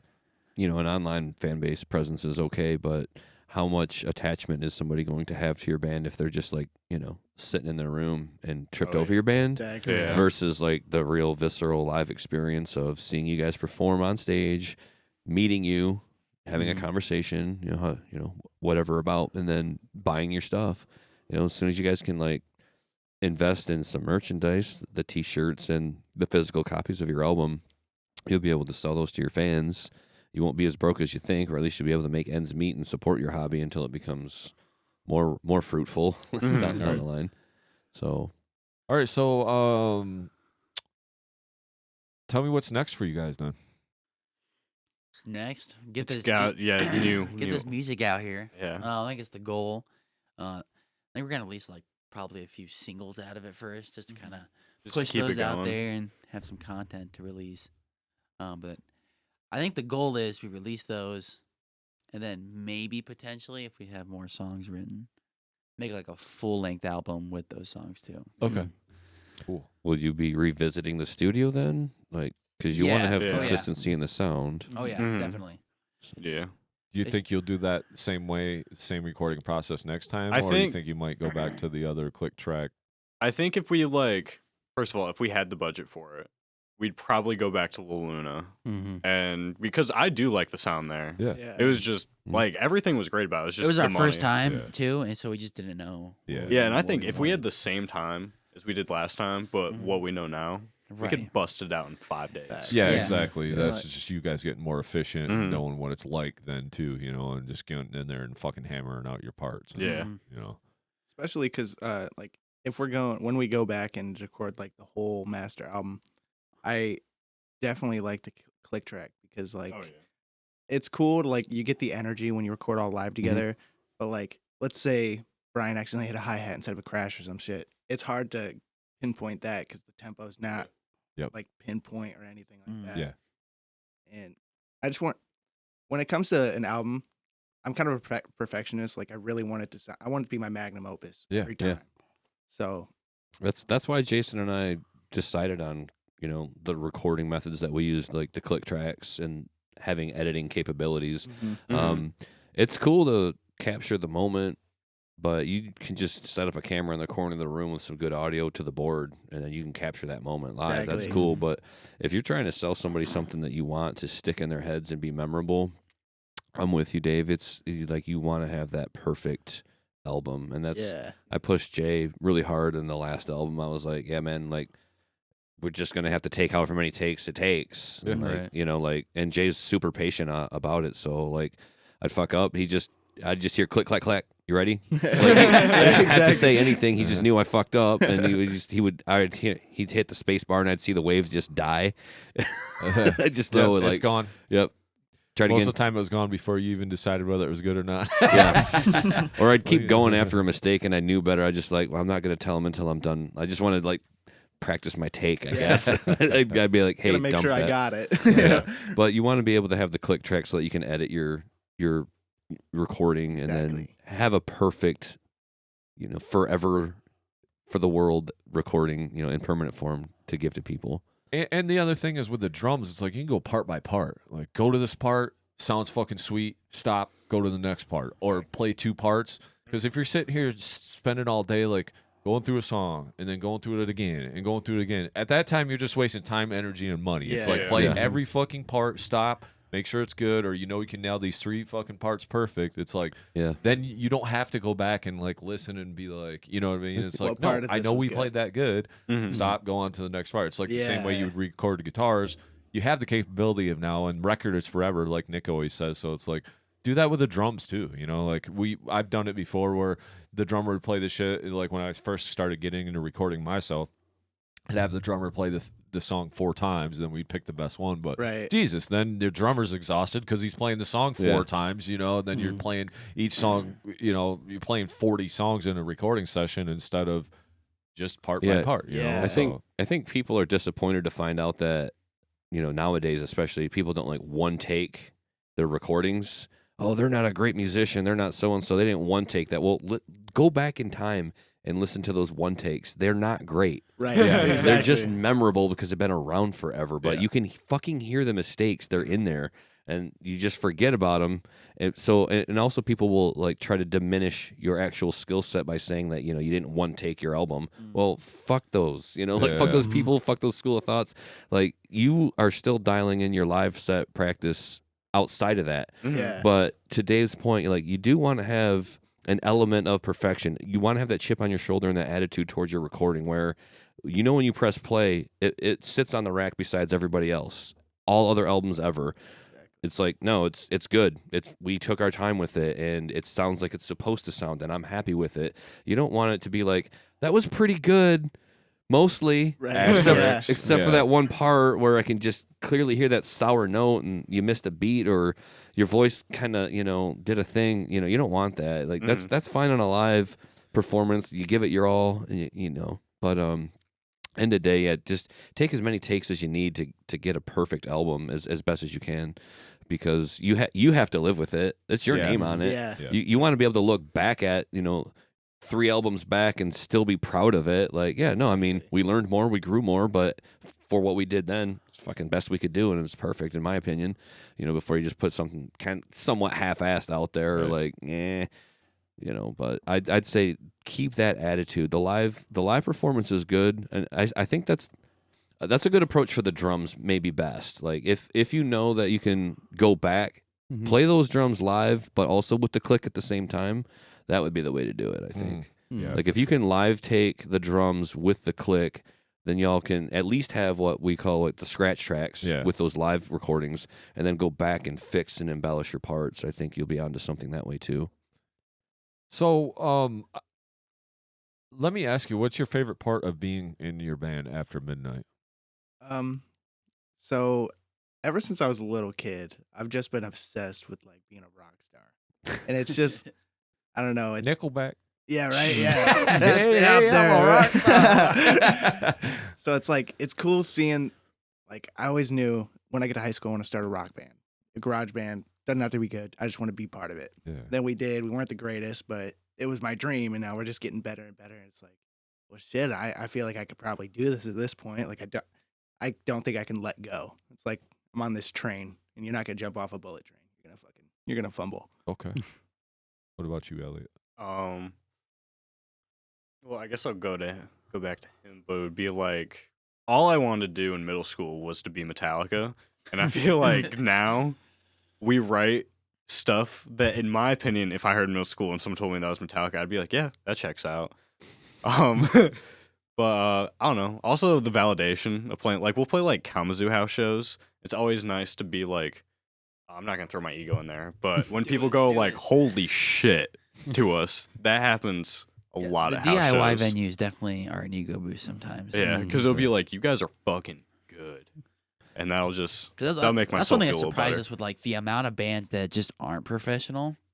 Yeah. Like kind of blew our mind. Like Yeah. people like they're like trying their hardest in quotation marks, like to like go big, but then like there's like one band that just plays like 9-minute songs and it's just Jamming. sound. It's just jamming for like it's 4 songs, 9 minutes long each, and it's like No thanks.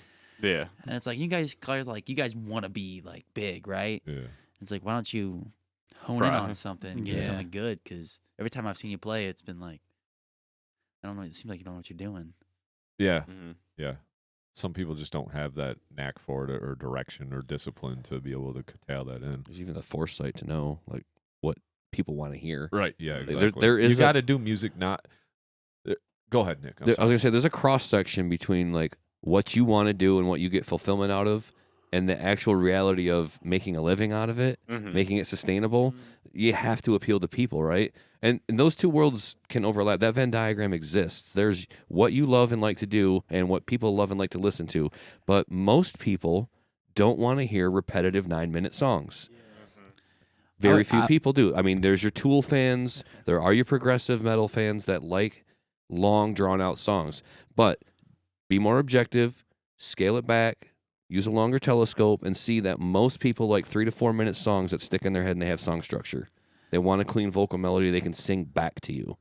So if you're already aware of all of that, you guys are well on your way. You're going to write songs like that fit right in what you like to do and that people like to listen to. Because if you're not going to check the second box, what do people like to listen to?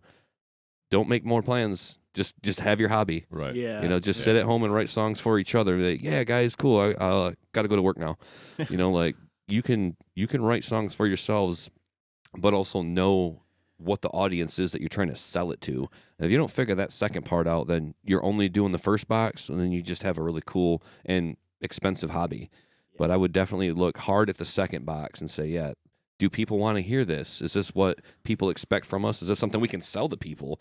And it doesn't make you sellouts. It just makes you want to be professional working musicians. Yeah, it makes you aware. And I was basically going to say the same thing. It's like, do the music for yourself that you like to hear, Right. you know, and that you enjoy, but also know that other people have to like it too. So Well, I think that's what I've noticed know. with people like a lot of, like other bands is they don't treat it like it's a business.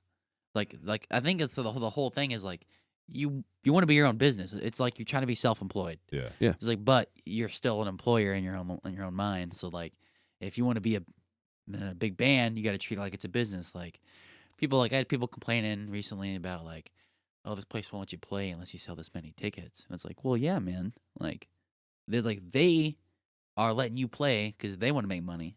Right. You want to play so that you can make money. And if you can't give either of those like a chance, then you just can't do it. Yeah, Like, that's because just- the bartenders cost money to have Yeah, standing exactly. there, Exactly. and the fucking lights cost money to turn on, Yep. and Like- hiring the sound guy to fucking run the board costs money.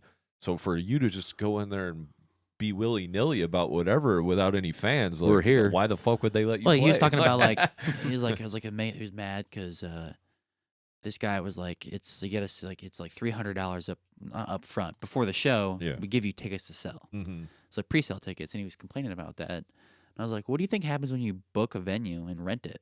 Like, they're gonna have a cost you're gonna owe them. Like, you're paying them. Yeah.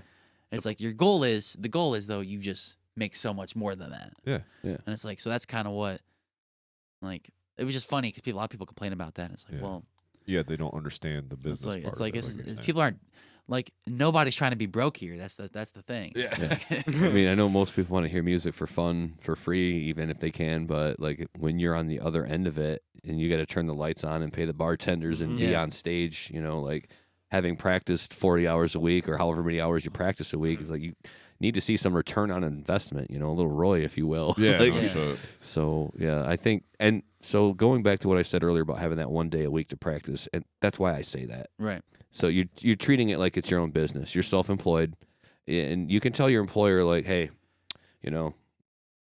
it's occurred to me that I need to take a little bit more time outside of working for you to work for myself. If they don't understand that, they're not really a great boss. Yeah. You want a boss that is real with you as a human being and says, okay, yeah, I get you. No, Sunday's off forever. Fuck it. Yeah, you'll we just got have to other find staff. somebody Yeah. else. Yeah, you're gonna have We've to got find other somebody staff. else. Somebody's gonna have to step up. Yeah. I mean, especially if you do kick ass at your job, I would recommend that too. I hadn't spoke to that a lot, but I would say, if you need that income, kick ass at your job. Yeah. Be early, stay late, do those things if you have to. Like just fucking have some pride in your work because that's gonna just show itself in the music too. Where you have pride in your job, you have pride in your music. I think those two things kind of go hand in hand. And it's okay to like fight for your time off, even if you don't have a family. You don't have to have a wife and a kid, to say I need this day off for a really important thing in my life. The really important thing in your life can be your band, and people should accept that. Right. Otherwise, I'd say get on Indeed.com and start looking around because there are other jobs, and I think you want to find one that values you as a person, not you as a worker. Because anybody can work, but a person who has something going on outside of their life has something to work for, and that's somebody you want working for you. So I would say just, with respect to like having that one day a week, that's why I say that. It's that important. You're working for yourselves outside of your job. You're not just supporting your hobby. So just keep that in mind when you guys leave this place that, you don't want to stumble into those band practices. You want to know exactly where they fall on the calendar. Like, just like the phone's going off. Oh, Brian's not here. What's he doing? It's like Why is it always Brian? one of the most annoying things is like whenever like you go and complain about something happening with the band, or we always got frustrations going Sure. on. Yeah. Anybody who's not directly in the band, their first thing to say is, "Why don't you stop doing it?" Oh God. Yeah. And that pisses me off. I'm like, Yeah. that is not like No. no, because we've built all this up. Yeah. I'm not just gonna. My first option when I'm annoyed with something is to just quit. It's the Yeah. same thing as Yeah. any relationship, though, Yeah. or being married. Yeah. We You say it don't all the just time. say, "Oh, I'm just going to find a new wife." Yeah, right. It's Yeah. like, no, we're going to bitch at each other or like talk this out in a way that we're going to have this tough conversation, Yeah. but we're going to be adults here and figure this out because that's what we do. We're all in this together. And You so- may annoy me sometimes, but let's come to a fucking When- thing because I probably annoy you too. So don't think you're the only Yeah. one that's not an annoyance around It here just because blows that's my the way mind. shit works. How many people say that? Yeah, Like, you'd Yeah, be like surprised. you might have a bitch, but I'm sure the other person has a bitch about you. So don't think Yeah. you're the only one. Well, Yeah. The thing is too, sometimes like it's not a good time to talk about whatever the dynamic is in the band with the band. You need to hear yourself out loud with a non-partisan Right. person. Mhm. You need to hear yourself vent and then say, okay, who cares what they say back to you? You just need to say it out loud to somebody, maybe invent it, and then say, okay, I can be objective about this now. I've cooled down, or maybe I did gain some insight from somebody, not the, hey, why don't you quit, but Yeah. have you tried this instead? Why don't you like present yourself another way? A lot of times just asking questions is better than being directive. Yeah. Yeah. Like if everybody's communication style changed to a question mark instead of an exclamation point, you'd see a whole lot more progress in your whole world. Like when you ask somebody a question, you've now given them autonomy, and you've given them, like some ownership. Thank you. Yep. Of the conversation, to where you're not telling somebody how it should be. You're asking them to kind of meet you halfway and like, can we make this work together? So if everything is formed in a question mark with somebody, it changes your worldview. Yeah, exactly. And you got to ask the right questions too. But Yeah, that's how a you whole approach different it. Tony Yeah. Robbins speech for you guys. We got books. But we never finished the question for you two gentlemen. What's your favorite part in being an After Midnight Koda? Oh, me? Yeah. I would say like, I think I'm a musician. Like I like playing instruments. That's like my thing. Like before that, I Yep. played piano, saxophone, viola, cello, Yeah. guitar. I would play some drums, but that's like all I've liked to do. That's been like one thing I'm just good at. Like, I had a guitar when I was 4 and started doing saxophone. Picked up piano, and like that, I just enjoy doing it. Like that's the thing. Like I like being in a band, but I really like playing an instrument. That's like my thing. I love that attitude. I like the sound. I like the sound. That's why I didn't really like care like what band I was in. It was like, well, if I want to do it a lot more, I gotta find some people to do it with. Yeah. I hate playing by myself. That's boring. Yeah. Yeah. That's one thing I like. They're like, why don't you just like do some like? And people always told you like when you're by yourself and you have nobody to play with, why don't you just like get some recording stuff and play it on like do it on the computer. It's like that's boring. Yeah. I don't want to sit in my room alone. I'll just make really sad, boring music. Lonely boy music. Yeah, it's like I don't work well by myself with music. I like having like the ensemble of people to do it with. Yeah. It's just so much more fun. But then I think just being in a band, means I get to play an instrument in front of people. That's cool. Yeah. Like I like playing an instrument. Other people like watching me play that Yeah, instrument. performance is a big Mhm. part of it. Yeah. All right, we got to wrap this up here because I got to Brian? piss. We gotta super get bad. Brian Yeah, first. yeah, Still we got got to Brian. get Brian, and then Nick's also got one final question for you guys too. So, but Do I? yeah, I do. wasn't gonna skip over you, Brian. I was just saying we do got to wrap this up soon. For Right. one, we're a little bit over 2:00. I kind of had a heart out, and I really have to piss right now. I don't know. It's pretty much Oh, go ahead, along the buddy. same lines. Yeah, I mean, I enjoy hanging out with these guys, and it's cool that they enjoy doing the same thing that I do. So Mhm. it just makes it fun. So like having the crowd also is really nice, Oh yeah. but just I'm doing it with them. yeah, Yeah. That's pretty much all I care about. yeah. Camaraderie, man. Right. We Mhm. get that a lot on here. It's like it's cool. Like it's cool to have the goals. It's cool to jam with the. It's cool to make shit. It's cool to play your instrument. It's cool to have the adulation. But at the end of the day, it's cool to have the 4 dudes in the room and just have that camaraderie that you're all going towards a goal together, and you have a vision. And sometimes you just need to get in the room and bro out and laugh about some Yeah. dumb shit. Laugh about Elliott punching you and breaking Yeah, his right. phone. It's like whatever. it's like a family stuff. Like Well- a lot of people our age are like going to school and stuff, and they're just cool. Some are like super lonely. Yeah. And like people are always asking like to hang out, or like why like we don't have more time. Like we don't have friends outside of this. It's like we got like plenty of people in the house already. Yeah. It's like I got like my family, and like I don't really have time. Yeah. Well, one of the things that I've noticed about being a musician is you can be it until you die. Whereas a lot of people's glory days were playing sports in high school. Right. And that's it. Like they just sit there and talk about, remember that time I scored 4 touchdowns?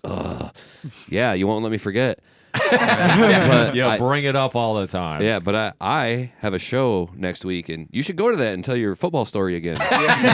Because Plenty of people there want to hear that. yeah, I think that's one of the things that when you speak to that point, Brian, is that's a lifelong thing you can bank on. Like if you have a good, solid core friendship, and I've seen that a few times throughout the show, is the band members are really good friends. That's why they're able to continue going with it, and you can keep playing until your fingers fall off, whatever happens. But all those a lot of other hobbies, they end. There's a timeline on them, and even though it is a young man's game, as it were, there's nothing really stopping me from like going all out, just going for broke and doing it, because I can still play. Right. And I'm perfectly capable of it. And as long as you guys are, but it's way easier when you are a younger person and you have less holding you back, and you got a camaraderie with a vibe between the 4 of you here, like that can carry you. So I always say it's like getting big in music seems like it's about getting lucky, and all you can do is you increase your chances of getting lucky. You can't guarantee it, but you can just increase the chance that you'll get lucky. just stay working on it. Just stay working on it, and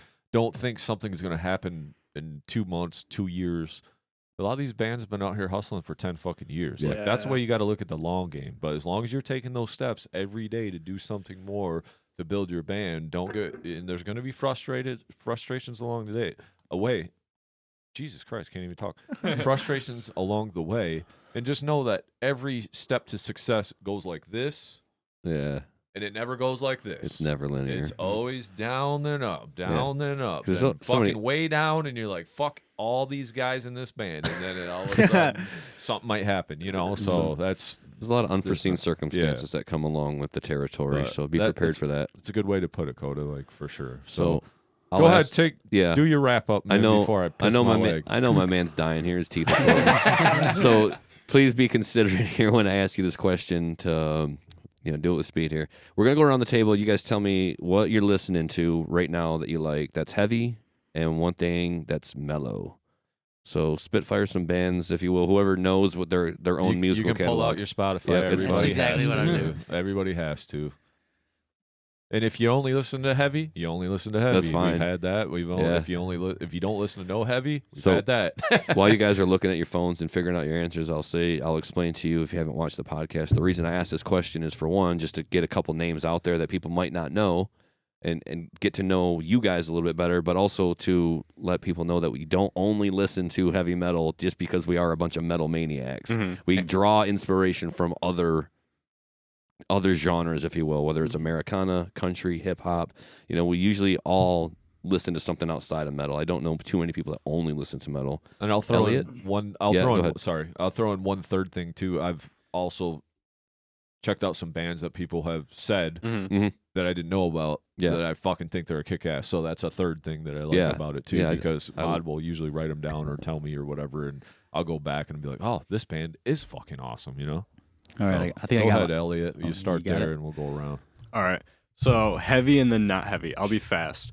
Heavy. I've been listening to a lot of Electric Callboy lately. Okay. Do you know what that is? Yeah. Electric Callboy? Yeah. Yep. Fucking sick. Super sick. Code Orange. Also super dig 'em. Yep. Okay. Pretty heavy. Mellow. I'll do Mac Miller. The Warning. Have you heard of them? No. All right. It's three. It's three sis. Not three Yeah, I've sisters. heard. Yeah, three. I think. And they used to do like I don't want to say basic rock music, but they used to do like what we do right now, like borderline metal, but not super metal. Okay. Super good. Okay. Anyway, those are my picks. Cool. Thanks, Dave. buddy. Love it. So I guess I'll start with heavy as well. Like I said, I'm a massive Tool fan. I don't think I'll ever break out of that. Fair.